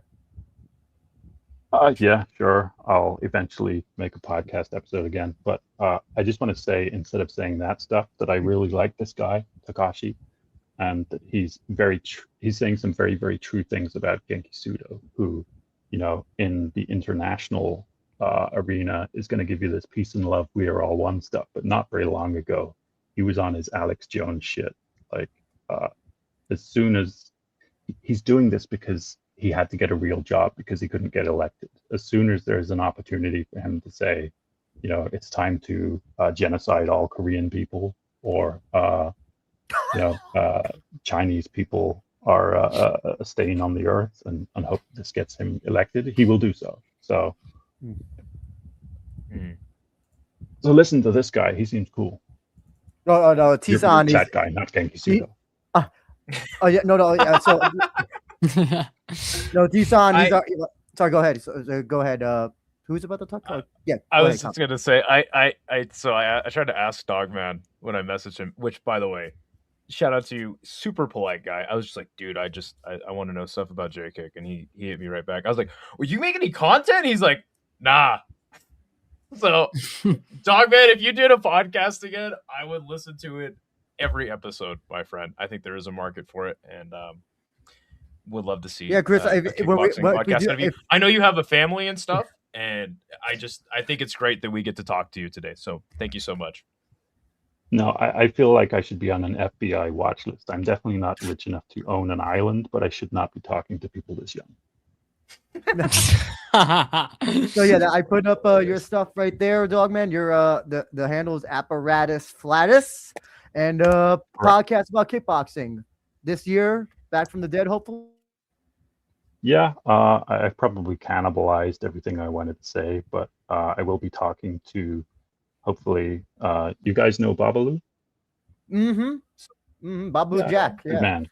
Yes, okay. yes, exactly. Mr. Cap'n_99. I don't think he's necessarily a chud. I think he's an opportunist, and the wind was blowing in one way, and he tried to get elected because he was elected once before. And I think it's a job in which you don't have to do anything.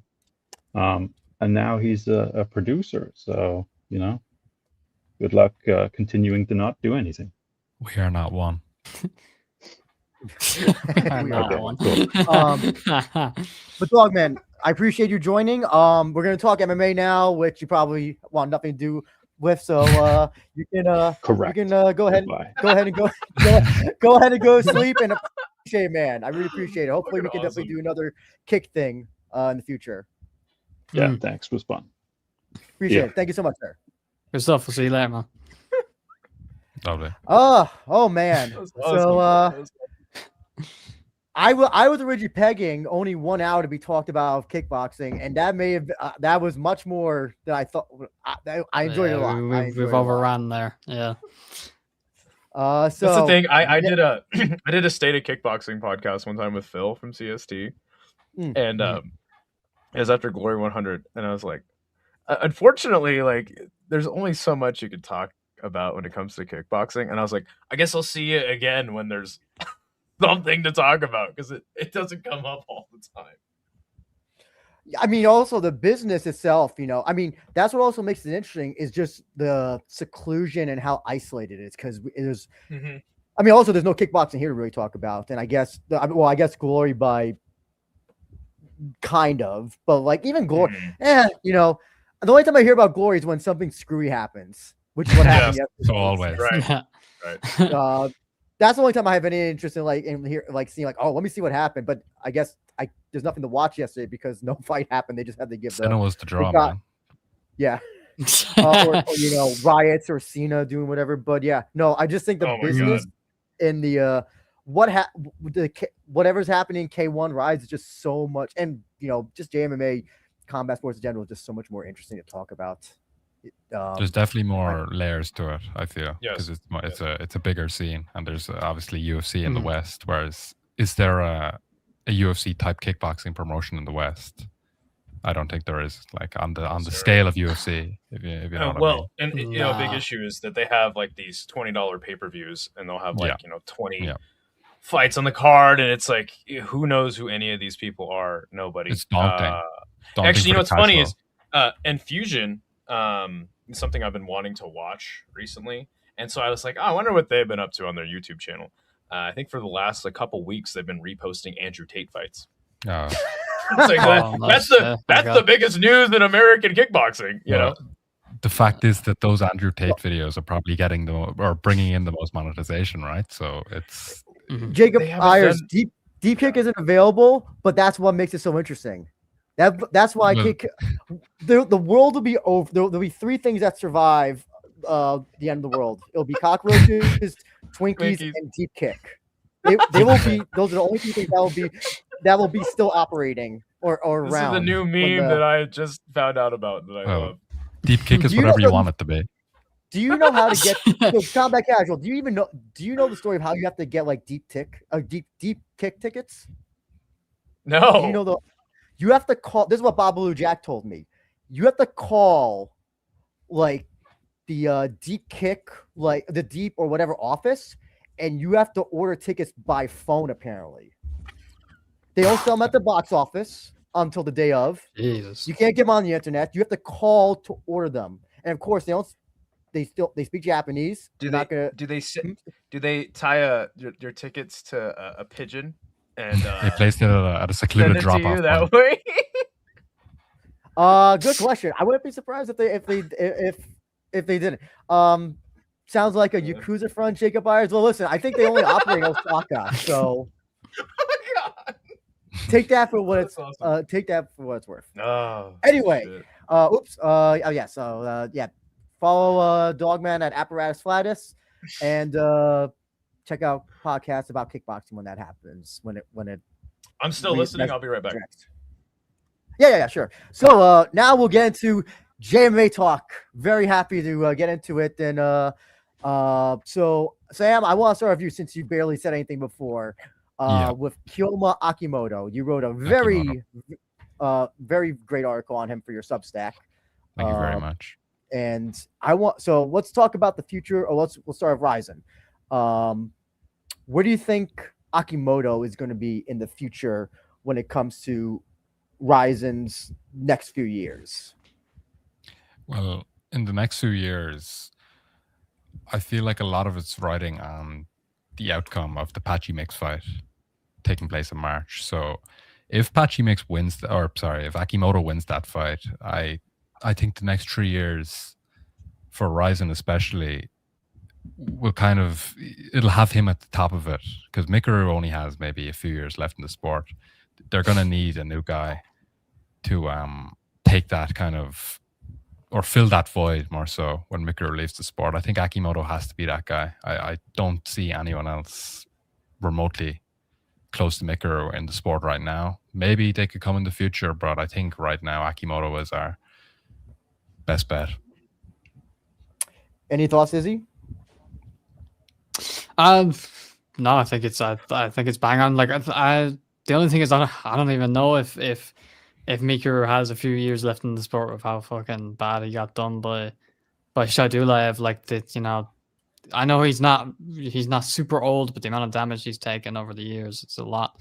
So I think they'll really need you know, a Akimoto breakthrough sooner rather than later, or like a Ren Hiromoto return or something like that. But you know, he's a bit spotty, so preferably a big Kiyoma Akimoto breakthrough. Combat Casual, your thoughts, especially as somebody I know you're kind of like a casual Rizin fan. Yeah, what do you think about Akimoto? I don't know who the guy is. I have no idea. Okay. I've heard he's a really hyped up younger prospect. I have literally no idea who that man is. And I honestly don't, and I love that Sam brought up, like, you know, Patchy Mix is a consequential fight for him, but the narrative around Patchy Mix is not good. So as far as casual fans, I guess at least in America, a win over Patchy Mix would just signify that, you know, to a lot of the casual MMA fans, that the guy's just a bum. You know, unfortunately, I don't think that Akimoto would break through very much with a win over Patchy Mix. Well, I think in the Western space, it would be harder to break through, but I don't think he's going to break through regardless, unless he leaves Japan. Like, and that's just an unfortunate truth, unfortunate reality.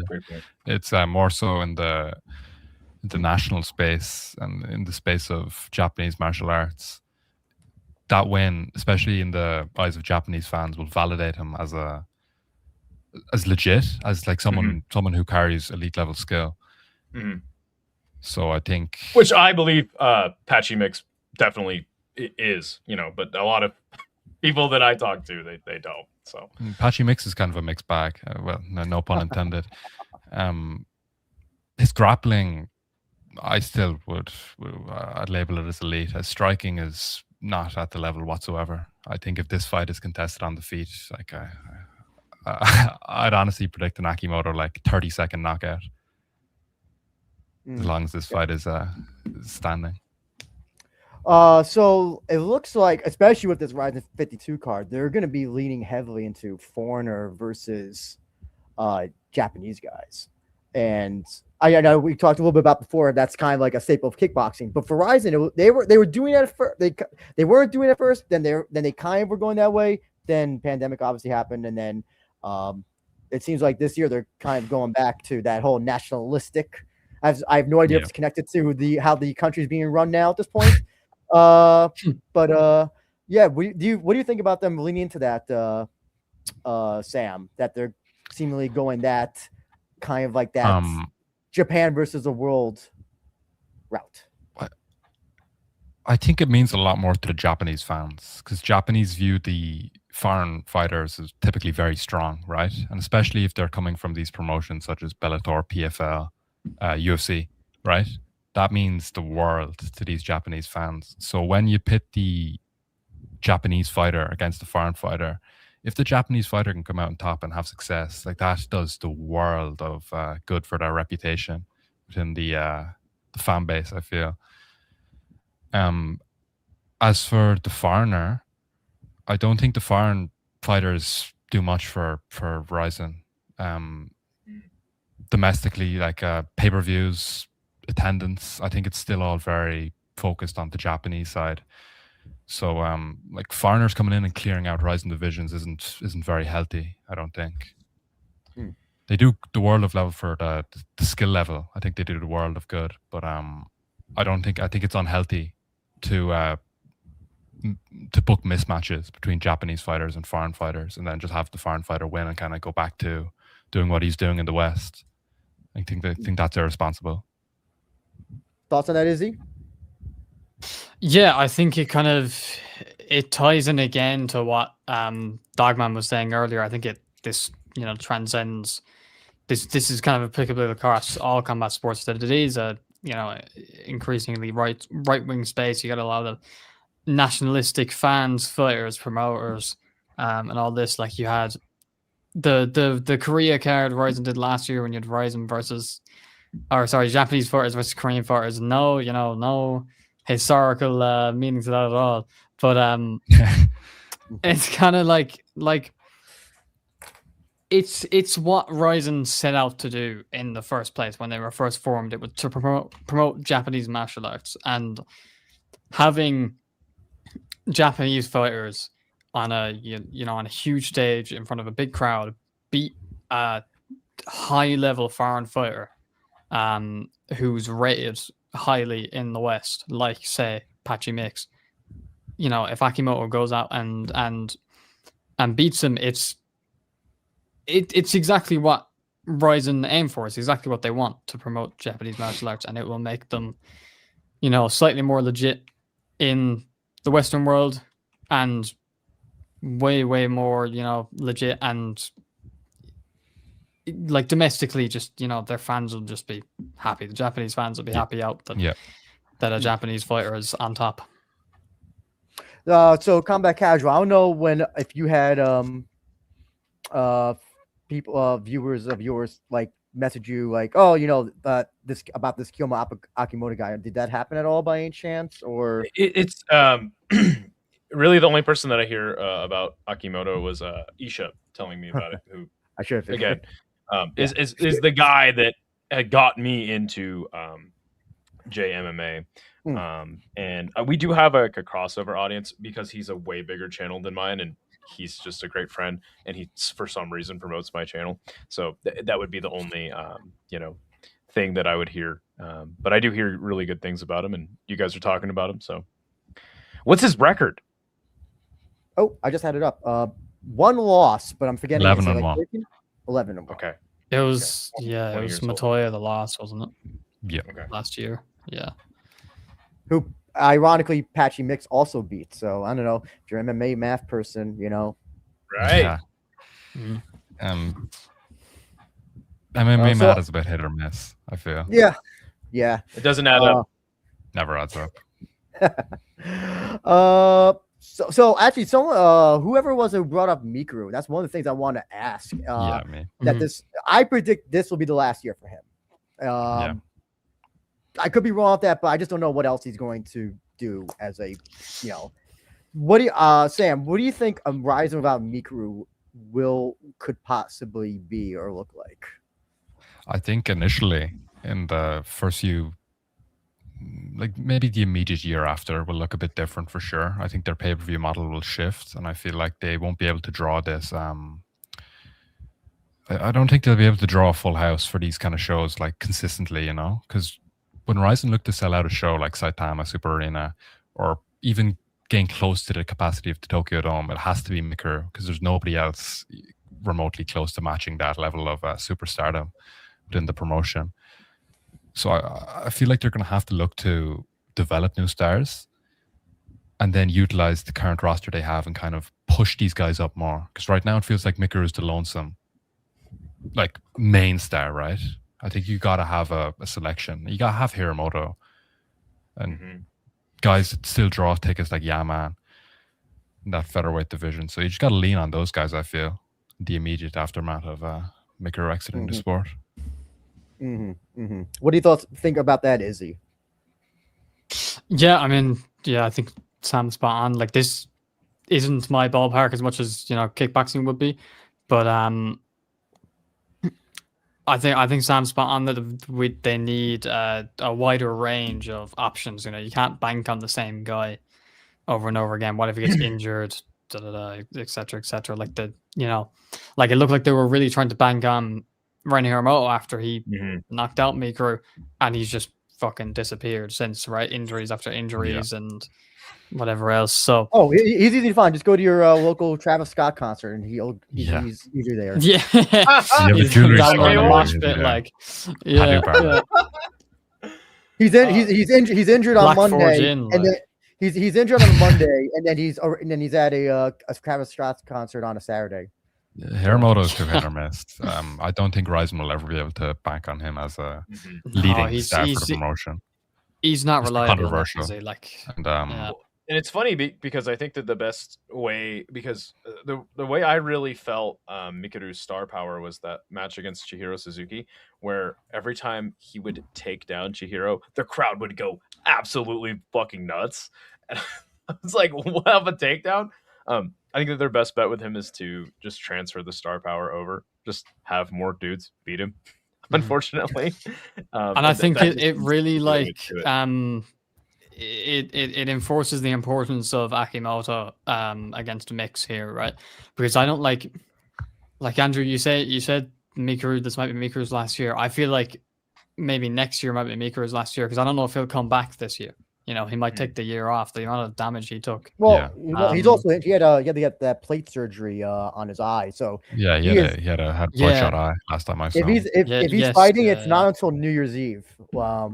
No, exactly. Yeah, so it'll be pretty much next year at least. So realistically, like this year, you know, if they're trying to draw, you know, like they were talking about doing a show in the United States, they were talking about doing shows in Korea.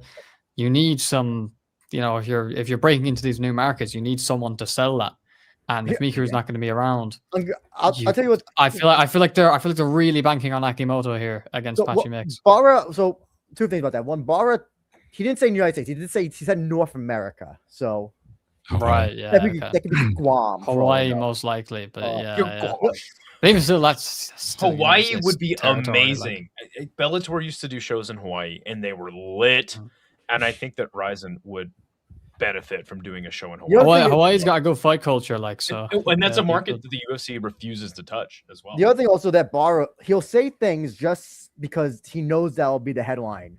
Yeah, that is true. Bara says that's true. Do you know that? So the year that Antonio Inoki died, do you know that he told the press that they were planning to do a tag team memorial match for Inoki, and they were going to have Shrek Sakine, and I'm forgetting the other guys, but they were going to do like a pro wrestling match during the Rizin New Year's Eve show in honor of Inoki. And they never did it. They never wound up doing it because I don't even know if it was. This was whatever the year that Antonio Inoki died. Was it 2024? Was it that long ago? I swear. Maybe they got to get him in a hologram match against somebody. So yeah, whenever Bara says something, I kind of take it with a grain of salt until I actually see it. You know, you never believe what Bara says until it happens. That's what I say. Yeah. Inoki died in 22, so in the middle of our 2 ones. Oh, okay, gotcha. So I mean, one thing we talked that Izzy brought up was about Rizin's attendance. A very interesting thing. Yeah, they got a lot of what's this? Oh, Jacob Byers says when Bara says something, he says other people get it. Rizin Haiti. Rizin Haiti. Let's go. That could be good. Oh my god. For the world. Rizin Cuba. What was that? Rizin in Cuba. Let's go. That's where Yo Romero will make his debut in Rizin. At age 71. In heavyweight, Sam. Heavyweight. In heavyweight. Yeah. Soldatkin? Yes. Rizin Antarctica. Let's go. And it'll be the first show beyond the wall, if you believe that. Yeah, breaking down no barriers. You brought up a rise in attendance, Izzy, and right now I can tell you they're definitely doing good in terms of pay-per-view sales. Yeah. I heard that the New Year's Eve show where Mikuru got murdered got a lot of a lot of buys. Like it was I'll good, talk- and go I ahead. remember seeing on Rizin TV the little like number at the top. It was much higher than usual, and with landmark as well. I know that was free, but that That was did doing great really good numbers on Rizin That did TV. really great numbers, especially for a landmark card. Like, So we were talking about K1. Like they just can't seem to like grasp at anything. What do you see as Rizin? What do you think Rizin is managing to do that where they're the some would argue is number two? What are they doing right in your eyes as a combat sports reporter? I think it partly comes down to just MMA is just a bigger draw than kickboxing. I think MMA will always sell more tickets than kickboxing. That just is what it is. But I think also Rizin are really, really good at making their I was saying I mentioned earlier with similar with Glory that they're really good at making their fighters and their fights and their events feel larger than life. K1 kind of lacked that that quality to promoting their fights. But I think Rizin do it the best in combat sports. They really, really make their events feel like a spectacle. Their fighters feel like stars, like they look more than human when they walk out for opening ceremonies. And I think that's just a big draw, that whole atmosphere and stuff. I feel it's something that really makes people want to go into the arena and witness because it's such like a cool experience. Like even past the fights, the whole production and everything is just like so high level in Rizin. So I think that is a big factor as to why people are more inclined to go and see Rizin in person. Sam, any thoughts on that? Well, yeah, Izzy summed it up pretty well. I think Rizin specialize in event production, and I think people understate the importance of aesthetics within mixed martial arts. Rizin have the green gloves. They have the pyro fireworks on the entrances. Big massive posters. Arenas. Sorry, look at their posters. The posters compared to and the UFCs, it's no comparison. The promotional value in Rizin just clears anything even remotely, any promotion close to it. Like there's no debate there. I think Rizin do what they do well because they're operating right now on a national level. They're not expanding to America yet.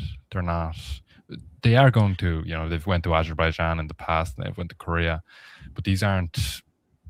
I don't think they're necessarily breaking into the Korean market as a permanent stay. You know what I mean? It's more of kind of one-offs. Do you think that because I'm probably I'm out on this. I'm the only one, but I get more hyped up watching Deep because of the pacing, the length of the show, and I see a lot of Road FC and just Korean fighters on Deep. It's my understanding that Deep is a feeder league to Rizin. Deep is like Rizin's LFA. I think would be a good analogy. So I think that in that vein, the Korean market is growing, has potential to grow. Yeah. What are your thoughts on that? Well, Korea would have Road FC, Black Combat. There's a lot of Korean fighters who make their way eventually over to China or to Japan. And when they're in Japan, they'd be fighting on these Rizin shows. And there's definitely a place for Korean fighters within Rizin. I just don't think, I personally don't think the Koreans that have came over to Rizin thus far have been up to the skill level required to beat some of these Japanese guys. And kind a lot of the higher skilled Koreans seem to be going to the UFC and and are actually doing great over there. UFC. I think that Koreans as of late have been doing really awesome. Seokyeong Ko as a primary example. Actually, it's funny you brought up Deep because that actually used to be more of a feeder for UFC at one point. Really? Mizuki Inoue came from Deep, or Deep, I guess technically. Deep Drills. One of the Korean Song Yadong also in? Did he fight in Deep, or was my maybe think of another? I thought he fought in one of these like kind of Shudo hybrids. He might have. One of the other the guy who also there was another Korean fighter from Deep as well who I'm trying to remember his name, but there's a Naoki Inoue as well. Naoki Inoue went right to UFC, right? Duho Choi. Thank you, Daniel. That's who I was thinking of. Duho Choi. Super Bowl. But yeah, Deep is kind of is basically but it's even I would say it's even it's I guess apt comparison is LFA if you want for that. But see, unlike LFA, I don't find LFA interesting at all. Deep is a lot more interesting. But I think that's a byproduct of Western MMA being typically just dull and less exciting in comparison to its Japanese equivalent.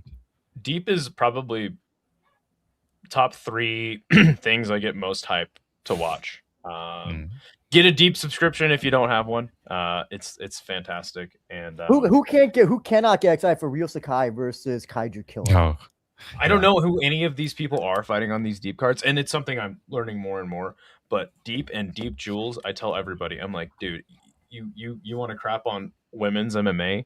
You ain't seen Deep Jewels. It's the best thing going in women's mixed martial arts. The only women exclusive promotion, right? In the current day of MMA. Well, no, Invicta. No, when the last time Invicta. I didn't know Invicta were still around. I thought haven't hosted an event for like fucking 3 years, but apparently they're they're making a comeback. Like, I think you're right though. I think that would be the outlier. I don't believe that until I actually see like the card like happening like in front of me. Exactly. Fair enough. But actually that's a great I think a topic. Women's MMA, Rizin, atom weights. Is it dead? Sam, do you think it's dead? As long as Lazao is the champion, Like, that's just like I don't think I don't think Japanese fans care for her. Maybe it's because of either. Maybe it's a direct cause of women's MMA not being that popular. But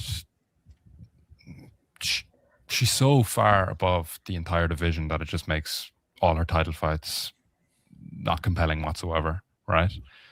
You can matchmake her with these potential threats, like Mori Suda, Machi, even if she wants to make that one happen.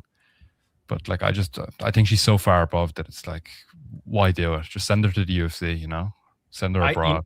You know what's funny? I have a joke that and it's like a half joke, but it's not really like so every time there's a Seika Izawa fight coming up, I change my name on my other YouTube channel that I just comment in to Seika Izawa Superfan, and I just like talk mad shit. I'm like, Seika Izawa beats everybody. But what's funny is now when I watch a Rizin show, I stay up to watch Seika Izawa's fight, and then I go to sleep. So like I am maybe one of the only people on this panel that gets really pumped for Seika Izawa. I think it's awesome that she is sort of. I mean, we saw her get dropped in her last fight. Yeah.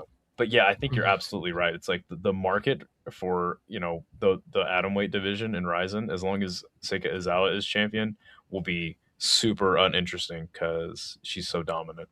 It would have been interesting to see how the division would have played out if Reina had jumped on her head when she dropped her, right? Like a lot of things could have changed directly because of that outcome. But and you say you want to see her in the UFC. She's too small. UFC don't have an atomweight division. The only interesting, which I think they should eventually get, and maybe they will, someday. But I think the only interesting fight for her out there, super fight wise, would be her versus Stamp. Do you think that could ever happen? I think Chatri's too fucking stingy, man. I don't think it's across it'd have to be a scenario where she signed with one. Or the opposite. Or vice versa. Yeah. Right. I don't think Stamp is anywhere near levels of skill level wise. Sorry, I don't think she's anywhere close to competing in MMA. She's competed in MMA before, but it's kind of what are you talking about? 3-sport world champion Stamp Fairtex in one championship. One MMA greatest strikers on the planet. One MMA, man. Like it's got to beating like Ritu Fogat, like some random Indian lady. It's just ridiculous. So I'm curious to know as well. So going back to the Akimoto thing, I'm curious to know. I'll start with you, Sam. Who else do you think that? Well, let's cut out Hiramoto for the time being. Who else do you think that Rizin will? Who do you think they'll be trying to lean on to be their Shigakus, their main stars? I think non-JTT guys, by the way, as well, if you can think of any. Oh well, that makes it very hard. I've no list now, but I think they'll look to fighters who have a presence outside the cage or the ring. I feel like Mikuru ascended to stardom so quickly and so spectacularly because of how much things he's involved in outside of fighting. You know, he's in games, he's in movies, he has a YouTube. It's tremendous the amount of shit he has his hand in. So like, if the fighter isn't marketing themselves well on social media, or they're not diversifying their kind of appearances, I don't think they have any place main eventing in Rizin. Because for now, anyway, Rizin's philosophy would be more focused on the show, right? So it's not necessarily the most skilled guy headlines the fight or the event. Sorry, I don't think there's anyone in specific right now, apart from Akimoto, that could replace Mikuru in the immediate context of him leaving. That's just my opinion, though. How about you, Izzy? Yeah, I kind of agree that there's kind of no one, because like Sam says, like there's no one else really properly doing it like that, like Mikuru does it, having his hand in so many things, being almost like a public figure more than he is a fighter a lot of the time. Like, you know, like there's guys who are, you know, like say like Chihiro Suzuki and stuff are like big and well known, but I don't think TikToks with Rizin Kana is enough to, like, you know, keep your name up in that way. So I don't really see anyone directly in the near future bar Akimoto and like Ren Hiramoto. Gotcha. I don't. So Combat Casual, when you do watch Rizin, who sticks out for you? I mean, again, I'm in a weird spot because I just like watching Seika Izawa fight. And I think that's the first time I've ever heard that. First time I've ever heard that as well. Yeah, I think Sam would laugh his ass off at that prospect. You know, fuck, dude. The thing is with Rizin for me is I don't know why it is the case, but I would rather stay up till 5 and watch K1 Rise Crush than I would Rizin.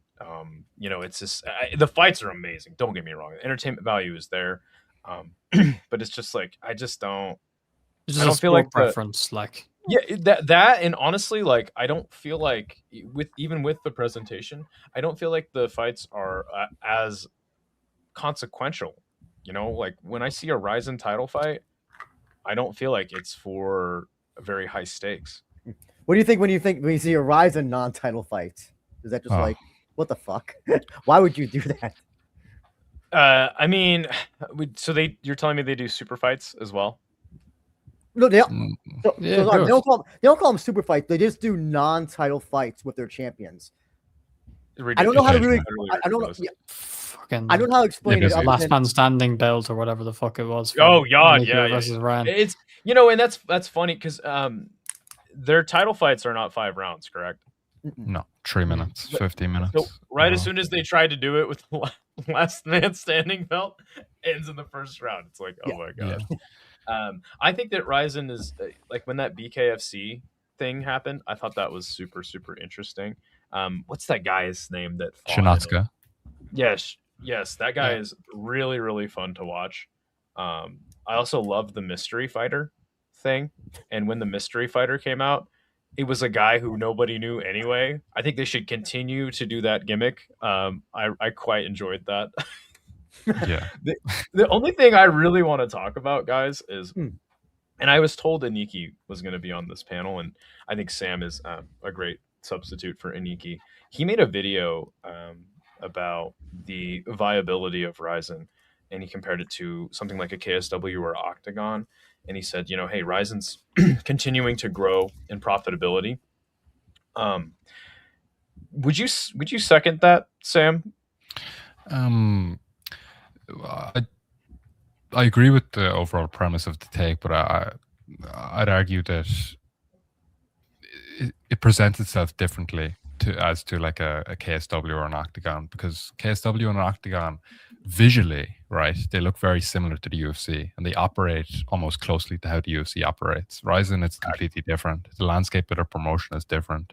How the fights are booked, completely different. When people who watch Rizin and people who prefer Rizin over the UFC, it's never because I think Rizin fighters are better, because it's just simply not true. They're choosing to watch Rizin over the UFC for clear-cut reasons. You know, the show of the event, perhaps, the storylines going into these fights, the promotional value of the posters and the trailers, and just how the promotion functions. I think it's much different to that of a KSW or an Octagon. So, with that being said, because when you talk about a KSW or Octagon, they're operating in a domestic market that. Well, I think Octagon and KSW have kind of broke out of that. I think Octagon might be Czech. I could be Czech, wrong. yeah. Czech and German. Yeah, KSW. They do a lot of shows Polish. in Germany. Yes, they've held events in all across Europe, in obviously Germany, Poland, I think in the France. France. With that being said, you know, it's like it's still sort of domestic, right? Whenever you talk about a American MMA promotion, like the question is not if, but when they go under. I guess in your opinion, and I'll ask everybody on the panel this, is it this case with Rizin? And, you know, Dogman brought up that Rizin has been running longer than Pride ever did, which is something I didn't know. But is it something you see, like, it's not if but when Rizin will eventually go under? No, I don't personally think there isn't something on the landscape that would indicate to me that Rizin's running on limited time here. We only have a few more years. Of course, the world of MMA is evolving rapidly and it can change in an instant. But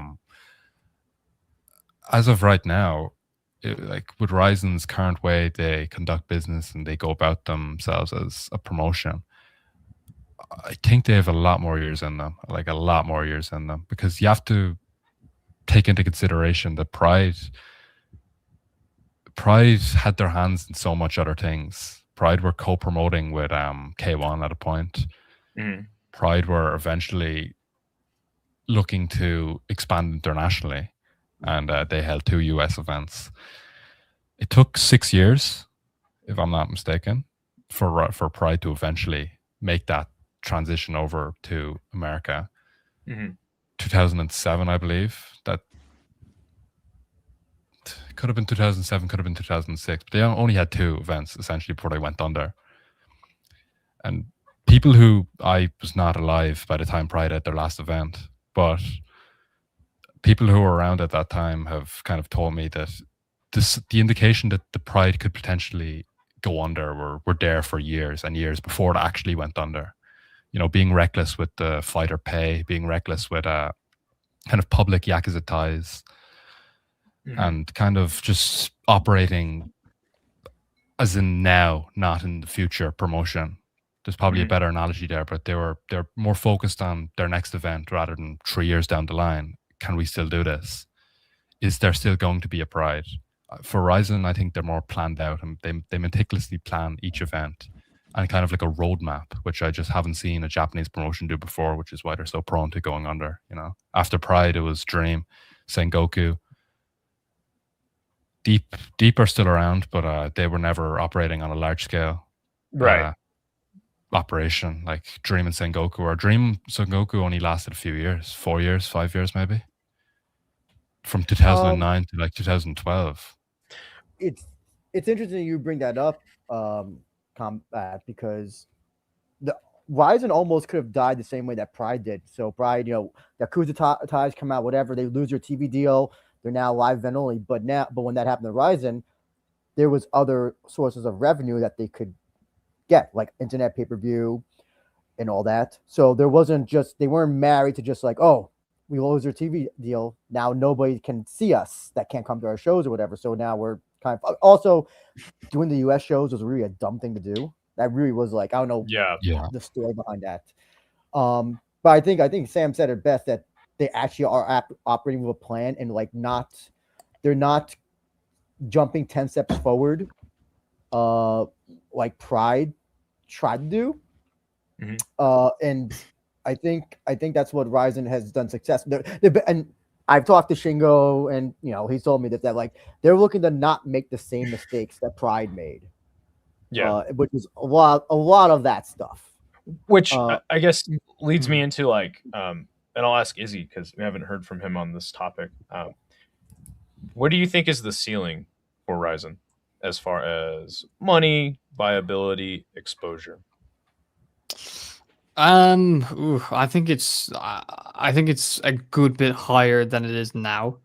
I think they can definitely expand into more countries in the future. Obviously, they have their very, very good domestic base. In the future, they'll want to start branching out, but I don't think like the Western world is the move there. I think it's like China, Korea, other Asian countries. I think that's kind of where their market lies. But I think, like you were saying, I think Sakakibara's learned from his days in running Pride and stuff, about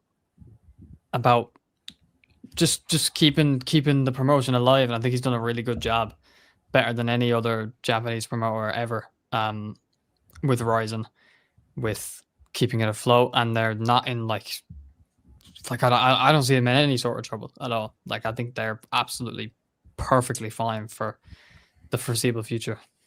Like I said, I'm interested to get the panel's thoughts on, and thank you, Izzy, on like what do you think is the maximum potential reach, for viability, money wise, all that stuff for Rizin. I'll defer to you, Sam. I'll think of my answer after you. From what I'm gathering right now, and from what Rizin tell me, what Rizin put out in the year of 2025 anyway, like if they continue in the way they do, I could see them becoming a viable alternative to the UFC, a direct, straight competitor, #2, the second promotion in the world. For that to happen, I think how they conduct themselves business wise and how they operate internationally will have to change pretty significantly, right? I think the road to becoming the second, well, I already think they're the second, but in the eyes of the casual, they don't know what Rizin is. They think it's Pride 2 or whatever, like stupid shit. If you want the casuals to acknowledge Rizin as a serious promotion, it begins with Rizin kind of collaborating with PFL. And I wanted to touch on this topic anyway. Yes. But I think with the more other promotions, if Rizin co-promote with PFL, they co-promote with Octagon, they co-promote with KSW, any of these foreign promotions, and Rizin have guys that can beat those, that legitimizes Rizin as a promotion, and that pushes Rizin out into the wider MMA media hemisphere, I feel. Yeah.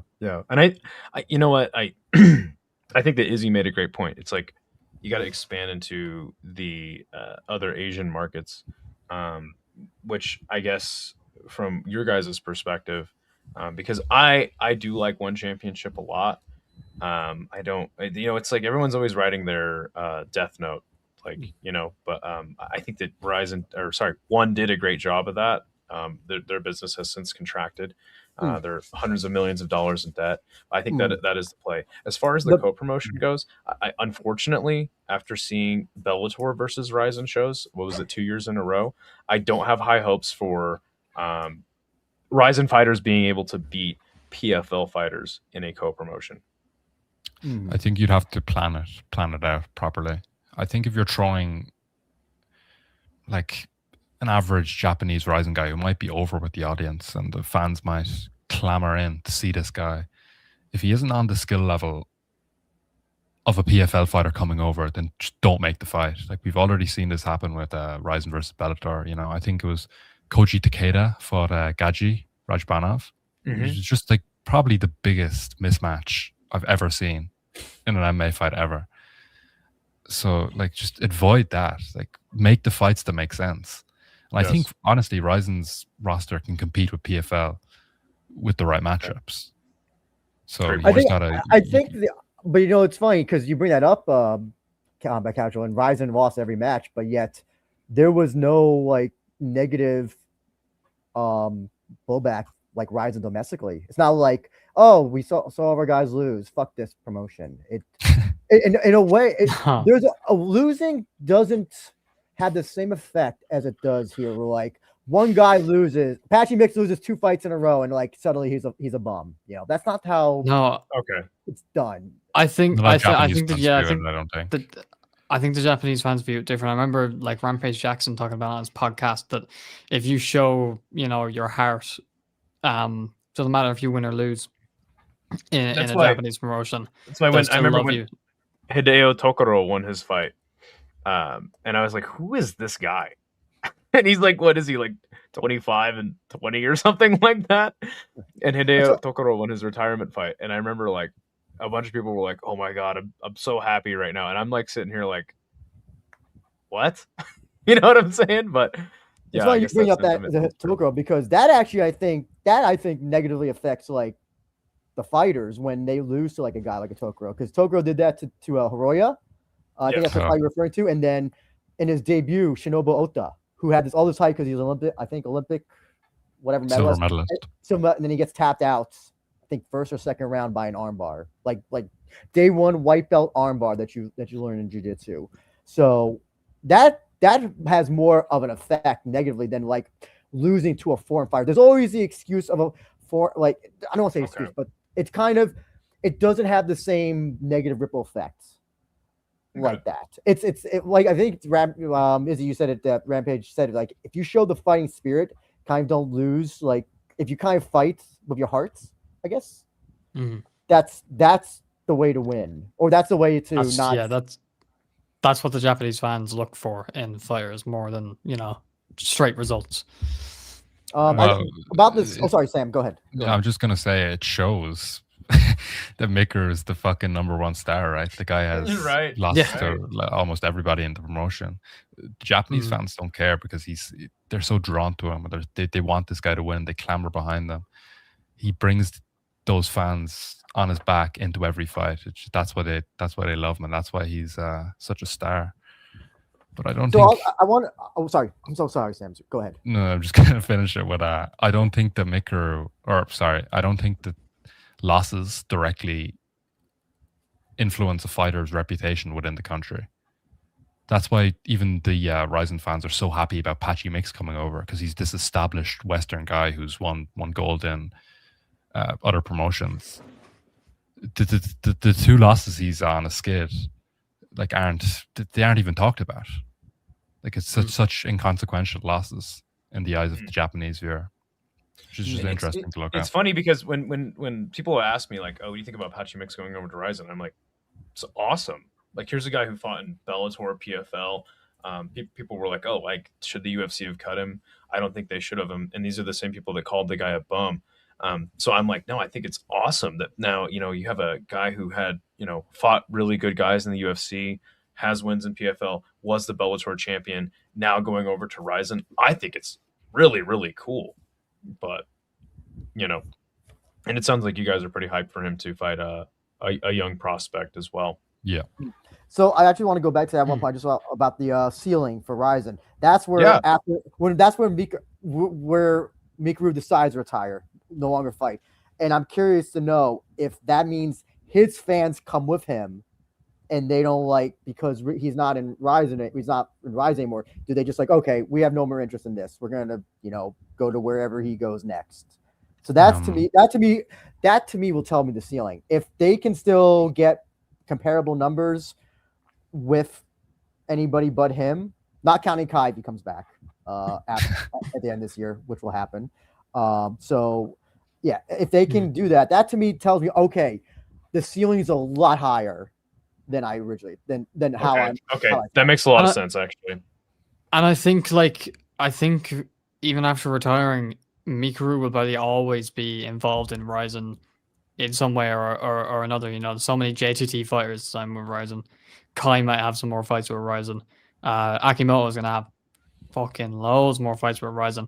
He might end up being like a Masato to K1 type of ambassador to Rizin after he retires. So I think even if he is retired, I don't think he'll leave Rizin in that sense. So I think, you know, his fans could well stick around and keep watching the promotion just because he will endorse it. Also, by the way, Izzy and Sam, I know it's late where you are. You guys still good for time?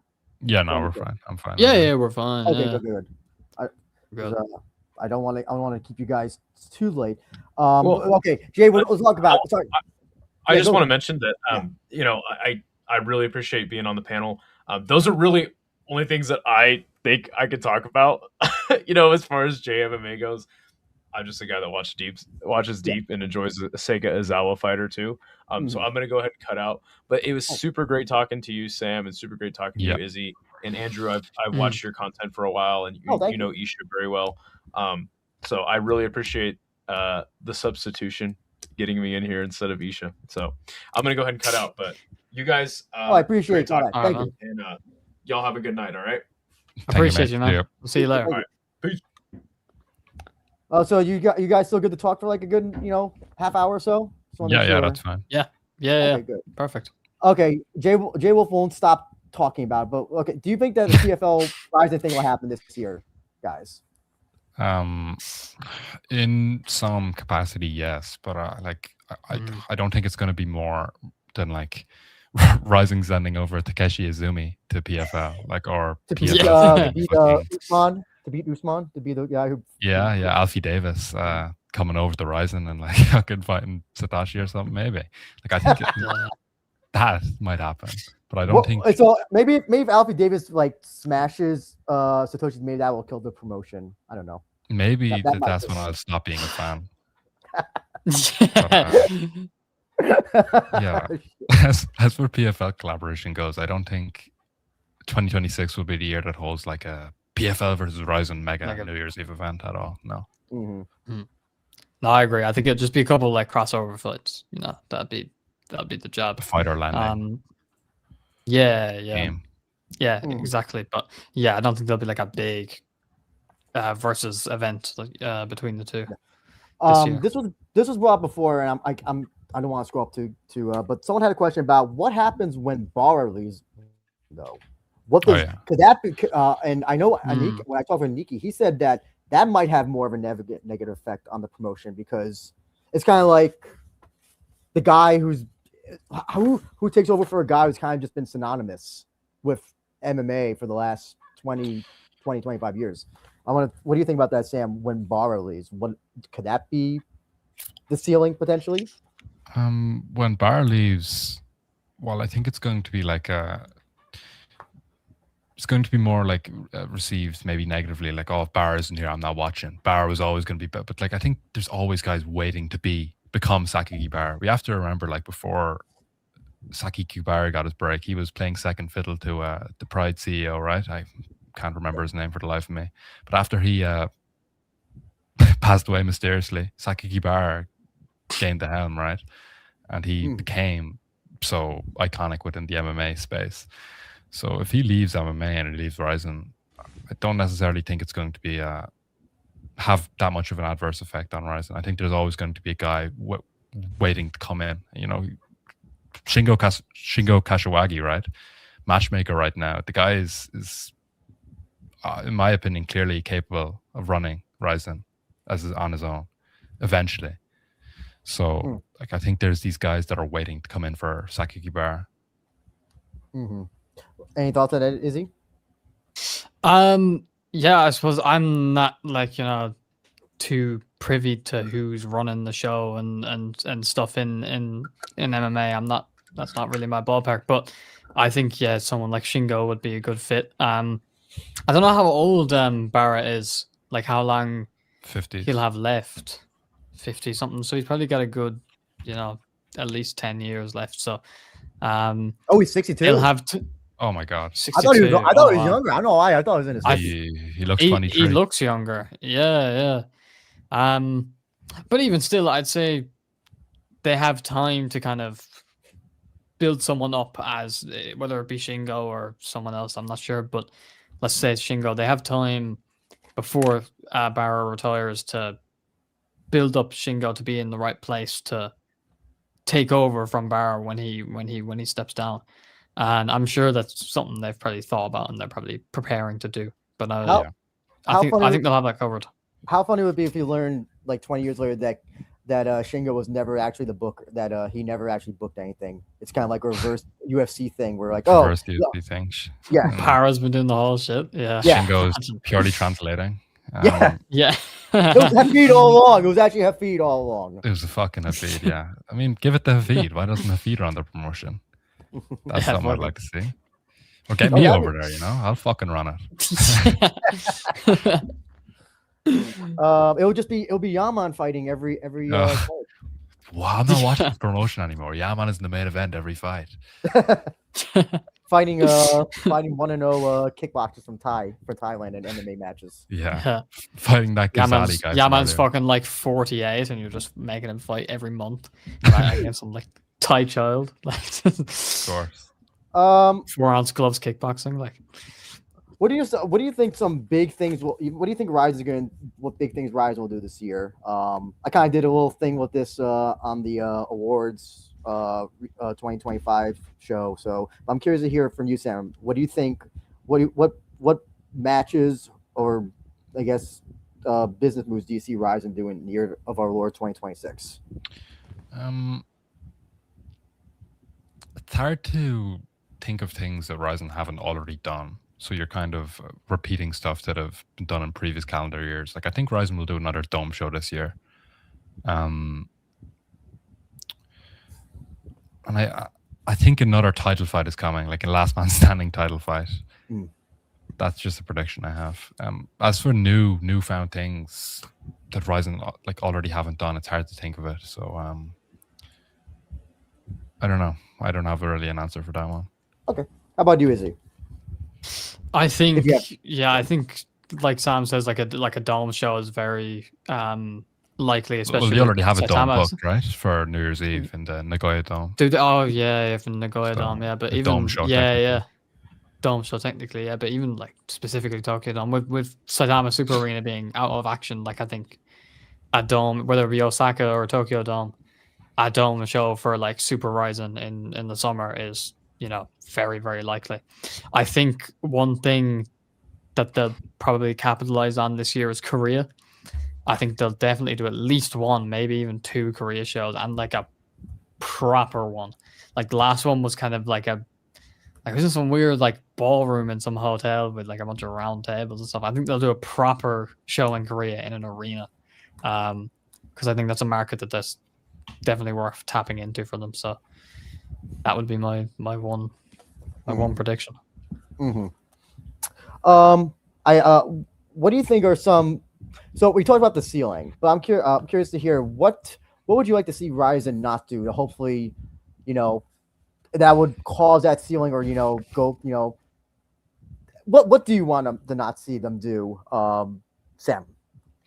I want them to avoid booking pointless foreigner matchups like like Shorty Torres, for example, offers nothing to the promotion. You don't like Shorty Torres? I didn't know that. I really did not know that. But, like, while I'm sure Shorty Torres is a wonderful man, he does not offer anything to Rizin as a promotion. He's came to Rizin. He's beat Shinner, good fight. Second fight, boring match against Ogi Kubo. Lost that, fair enough. It's Ogi Kubo, but then he goes to bantamweight and he takes on Gato, right? Another boring match, and he's like coming here for the sushi or something. He's coming here to get more Gengar fucking bodysuits. Like it's questionable why Rizin keep looking to him as someone to book. I just don't get it. I don't understand it. So I want Rizin to steer clear away from just booking these pity matchups. Guys who are begging them to Rizin, bro, sign me. I'm undefeated. And I think no, like you don't deserve a place in the promotion. So just steer clear from these like shorty Taurus types. What is a Rizin worthy fighter? A Rizin worthy fighter is someone who's not so much established, but has shown signs of being entertaining or having accolades within other promotions. Shorty Tars, he's a brave champion, but he's also like 38. So you have to like think of the logistics when you're bringing guys over like that. I'm sure he's like, I don't even think he's that popular with the Japanese fans, so it isn't even a case of that. But I'm sorry to rag on Shorty Tars so much, but I just can't think of like a more fitting example for my agenda against these pointless, boring Rizin foreign fighters. How about you, Izzy? I'm trying to call back to your survey for the end of year awards. What I put in at the end there. By the way, this is Hafid, the second or third command in Rizin. This is a guy, and he's saying Rizin worthy. At least two of the following: great character, backstory, fight style, accolades. Yeah, exactly. Saying Sam. So I'm sorry, Izzy. Go ahead. Yeah, no, you're fine. But yeah, I think I agree with Sam that these like kind of pointless matchups of bringing in guys from other promotions and stuff, but and like some of them are, some of them are good to see, but some of them are a bit, like I don't know what the aim is with them. I guess I'd like to see some even domestic. I know they have the domestic scene locked down, but just a more like variety. Like I'd like to see like an Osaka Dome show or something,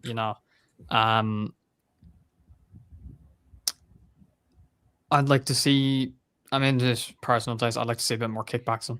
They can get some more kickboxing fights on the prelims. Maybe get some guys in from Rise.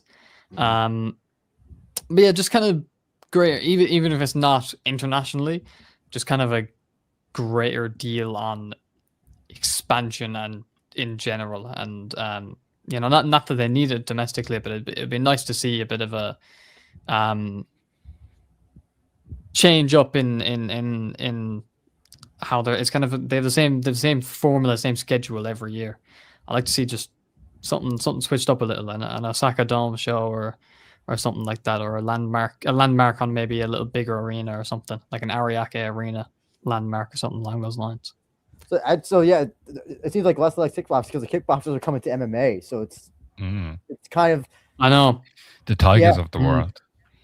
Yeah. Those guys can put out some of the most entertaining matches because when they try to grapple, it's so awful. It's so awfully bad. Yeah. Like really fucking bad. Well, Tigers came into MMA and like lost all 3 fights, so I'm not sure what the direction that guy's going in. But like I've firsthand, my profile picture is man, like kickboxers who come into MMA and they commit to MMA. Most entertaining fighters within the sport, I feel. Like Chihiro Suzuki, another former kickboxer. Ren Hiramoto, former kickboxer. And there's a shared characteristic between all those guys, and it's the fact that they love striking. They're predisposed to striking. There's little grappling in the fights, but they develop a grappling base when they transition to MMA. And they're in the gym, they're grappling. They become more well-rounded MMA fighters, I feel. But a kickboxing base is amazing, especially in a promotion like Rizin where entertainment is valued. You think true boxing people then be like would have the easiest to transition since they can do grappling in their matches? Well, they'd have like the judo throws and like the standing chokes, but like I don't really think there's any shoot boxing stars per se, right? Whereas there would be some Bar Kaito. Oh, speaking of Kaito, another Kaito. So yeah. Oh yeah, one name Kaito. Yeah. I mean, I was about to ask. Where do you guys see Rizin in 10 years? I hate to ask that question, but I'm just like, what do you think? How do you think it's gonna look? I'll start with you, Izzy. I think it'll be more international. I think we'll see more international fighters, but I think kind of like what I spoke about earlier. I think the Asian market. I think we'll see more Koreans, more Chinese fighters. That kind of market. I really think there's a opportunity for Rizin to capitalize on there to really, really grow in that space. I think I see them like I mean, they already have, but I see them properly being seen as the dominant MMA promotion in the East. So you'll have like your UFC in the West, and you'll have your Rizin in the East. That'll be kind of the head almost. You know, I feel like they'll phase out one in terms of MMA at least pretty well in 10 years. So, you know, it's all, at the end of the day, it's all speculation. It's, you know, we can't say for sure about any of this, but I see a greater expansion into the neighboring countries around Japan, into Asia, and generally capitalizing better on that. And I just see them growing in general. I think there'll be more viewers on, if they're still doing Rizin TV at that point, I think there'll be more Western viewers. Hopefully, at least there'll be more Japanese viewers as well. Grow the sport in Japan domestically. Yeah, that's about all.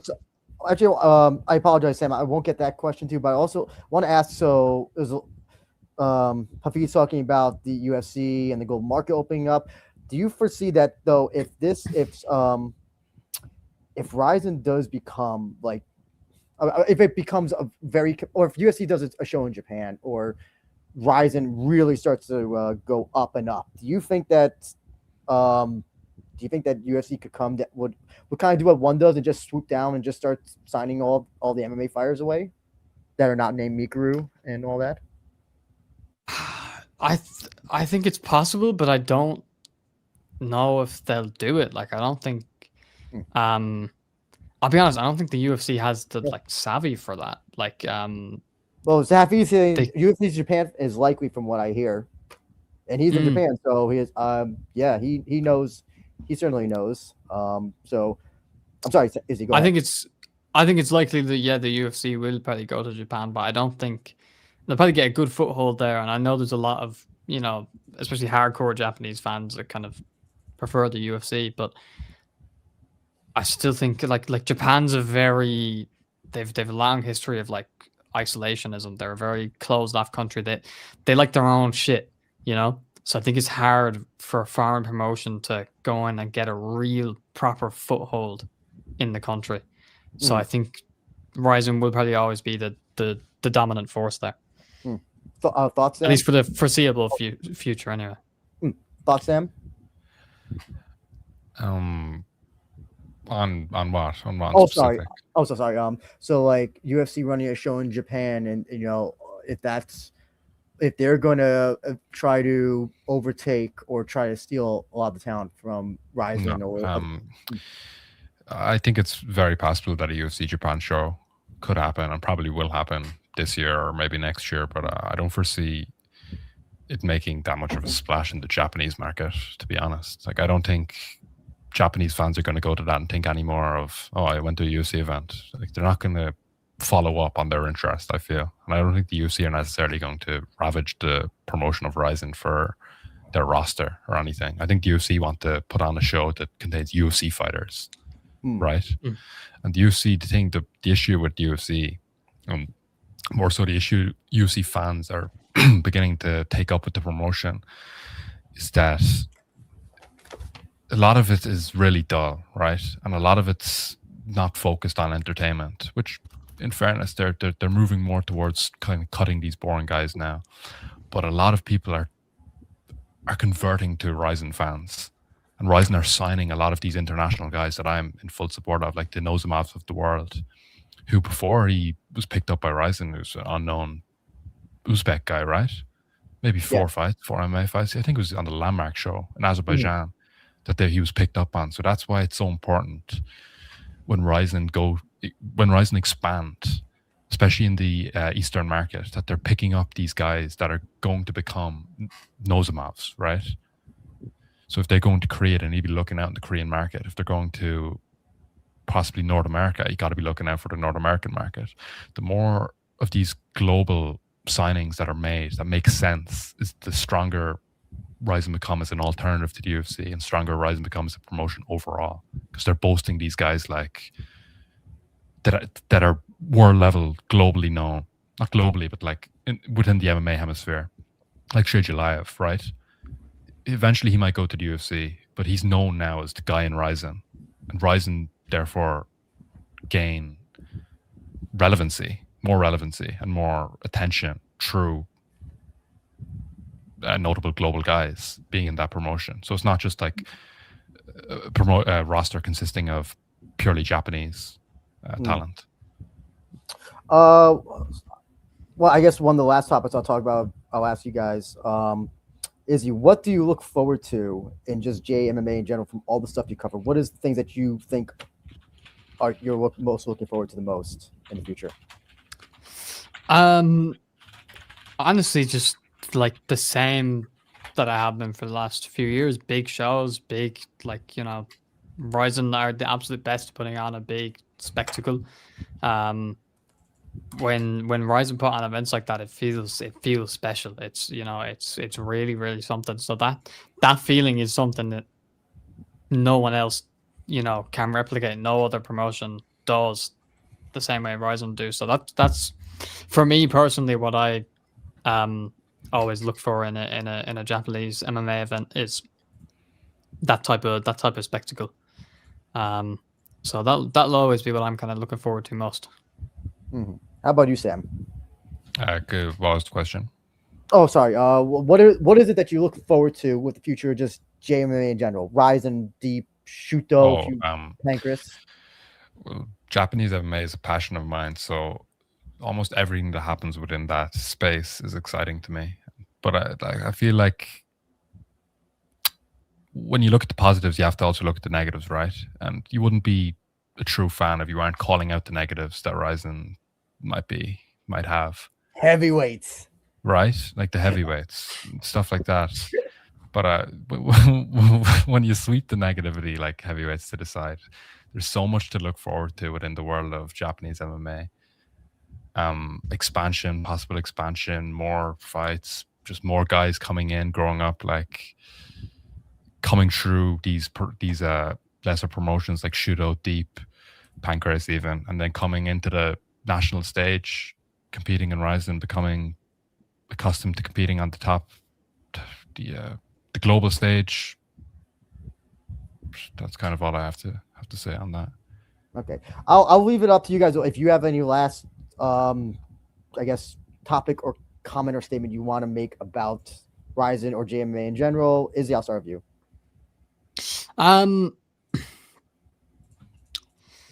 Nothing super, in particular. Just kind of like it's my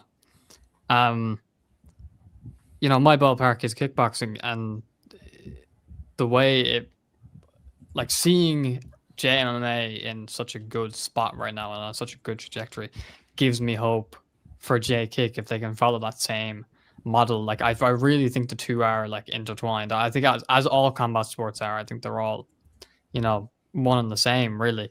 But I think it gives me good hope that K1 can climb back up. They'll never reach the level they were at in their glory days, but at least to a good, like, respectable level again, and be a proper big force in combat sports again. I think there's I'm optimistic. I think there's possibility there. If they follow the right blueprint. I think promotions like Rizin are kind of laying that foundation for a lot of other Japanese fight organizations and kickboxing organizations to follow through on. So that's kind of, I'm looking forward to see how that all plays out. I feel like K1, I think it's just going to be it's going to be a lot harder for them though. I just feel like kickboxing is just, I don't know. I don't want to say I don't want to say it's not possible, but I don't know. It's just like, yeah, I don't know. That's my answer. Yeah, no, and I kind of mean that in like within the scope of kickboxing. It's never going to be on an MMA level, like that's just not, or a boxing level. That's not Yeah, but like Dogman really said, ever going to Dogman, happen. But like Dogman said, he thought that Rizin was gonna be already dead by like year 5 or 6, and I think I can remember just all discussion on r/MMA. Oh, Rizin will be dead by next year. Was like a thing for quite a while. I mean, then again, fair. People are saying one's gonna die, and then suddenly, it's still somehow. Yeah, they just pull some fucking funding out their arse. Like I don't know how they do that, but you know what promotion people never say will die? That's Deep Kick. Deep Kick. Yes, Yeah. Deep Kick. That's very true. That's very true. Let's see. Sam. Yeah. Any last topic or anything that you think you want to mention or discuss? While I got you here. I'd just like to talk about the current international coverage of Rizin. Sure. And stemming directly from the promotion, like what Rizin TV do right now, I think is wonderful. It's only helping the sport, or the promotion, sorry, and by proxy the sport. But I think that if they continue in that current trajectory that they're headed on, like Rizin is going to become more and more and more and more and more and more and more popular and well known within the West by Americans, by people in the UK, people in Europe. Just more people need to be exposed to Rizin for them to become fans of it. It's too much of a hidden gem right now, I feel. But do you feel like the problem is I don't know, I'm kind of the belief that gatekeeping is necessary. I'm in a bit of a mixed situation because I want to promote, I want to make content involving Rizin, but then with that comes the incredible annoyance of having to deal with typical UFC fans and kind of these people I don't agree with. I don't perceive MMA the same as these people, and they kind of infest these small circles that that we're even the We Are Rizin Discord server. If a bunch of UFC fans raided that and just started spamming shit, I'd probably just leave, to be honest. I'm in there currently, and I think it's a great place to engage in discussion because of how respectful everybody is. It's a fun time because everyone's a fan of Japanese MMA, everyone's respectful, everyone looks at MMA in different ways, but there's not heavy conflict over that. And I feel like with the more and more exposure Rizin gets, unfortunately, the more likely it is to attract these kind of chud MMA fans that you don't want to associate with your product at all. Oh, I get that, and I'm sure Izzy, as a reporter, content creator, same here. Listen, I would love to be making 500. I would like to be making MMA guru level views and stuff. But I also know the cost is, some things are gonna be there's gonna be sacrifices. I guess sorry to bring up the guys, but when Connor was had his peak 2014, 15, 16, 17, 18, thank God Rizin came along, because I honestly thought I might give up MMA just generally. There's no way I was just gonna be a Bellator fan, but Connor, I was. By later extension, Khabib fans made me really start to hate the sports, really, and I'm sure you guys had it worse being in Ireland. So, sorry, go ahead. Were you about to say something, Sam? I was just gonna say that I feel hypocritical to call out because I myself, I'm not 18, I'm only 17. But it seems like there's a big issue with younger fans who kind of came into the sport through COVID times. I feel like it's very, the online presence of them seems very toxic and just negative, and it repels people away from the sport and away from these discussion groups involving MMA because of the overall toxicity and its toxic nature. I just feel like it's a it's a bad thing. It's a bad thing to involve yourself with toxicity, no matter what. But in the MMA circles, I feel like it's becoming more and more of an issue you have to address. Hob Feet said to the Zoomer COVID fans, Nelk Boy watchers, etc., that have been pretty annoying. Yeah, or just people living vicariously through the fighters. There's they might have a profile picture of Alex Pereira, but like just the stuff they post, like it's just like pretty disgusting. And it's like it's not an MMA fan issue, but it's just an issue with internet culture, I feel. And it's like typically the fans I've come across with in the MMA scene have been pretty negative, right? That's just my own observations. I think you need to dive deeper into these circles to find people you agree with, people who are more civil and go about themselves, conduct themselves in a more civil manner. Mm-hmm. So would you, if Rizin did become, if Rizin just, let's just say if they got, I don't know, let's say if they did do a crossover show with UFC, or somehow they got Conor to make an appearance, would you think that would just be like the death knell of like, I don't think I can, I'm not going to deal with these fans that they're going to come in, probably because of that? I'll be a fan of Rizin till the day I die, or till the day it dies. No, like nothing could put me off it. It will be annoying to deal with an influx of negativity or UFC fans, but I just think it's like, as Hafid said there, fans are the lifeblood of the sport. Like without the fans, there is no one to fight for. There's no one to buy the pay-per-view. There's no one to buy the tickets, right? Mm-hmm. So I just think that maybe when like the Zoomer COVID fans grow up, it'll be a much better place. Mm-hmm. What happens if Rizin starts to partner with DraftKings? DraftKings, or Polymarket maybe. That what's could the test new my, Kashi? Kashi's the newest one. Kasi, yeah. Kashi, whatever. It'll be like I'll start questioning my morals if I continue this sport. I'll probably support him less because. Okay. You think that's a good ending topic? I think that's a good ending, unless you have something else going to touch on. But before you go, Izzy, I'll go with you. Please plug your stuff and where people can reach you, or see all the good stuff that Combat Sports Today is doing. Follow us, Combat Sports Today, on everything. Twitter, Instagram, YouTube. All our interviews are on YouTube. Follow my stuff. I've my personal Izzy. It's up on the screen there. IzzyDOA _ on Twitter and Instagram. And if you're a fan of any combat sport at CST, we cover it all. So drop us a follow. Just come on. Also, by the way, I should have said this at the beginning. Please like and leave a comment. Algorithm things and all that stuff. Anyway, Sam, your stuff, good sir. You could find me pretty much anywhere on the internet with at Samaroont, @Samaroont.mp4. Just think I'm going to be trying to become more of a consistent content creator this year.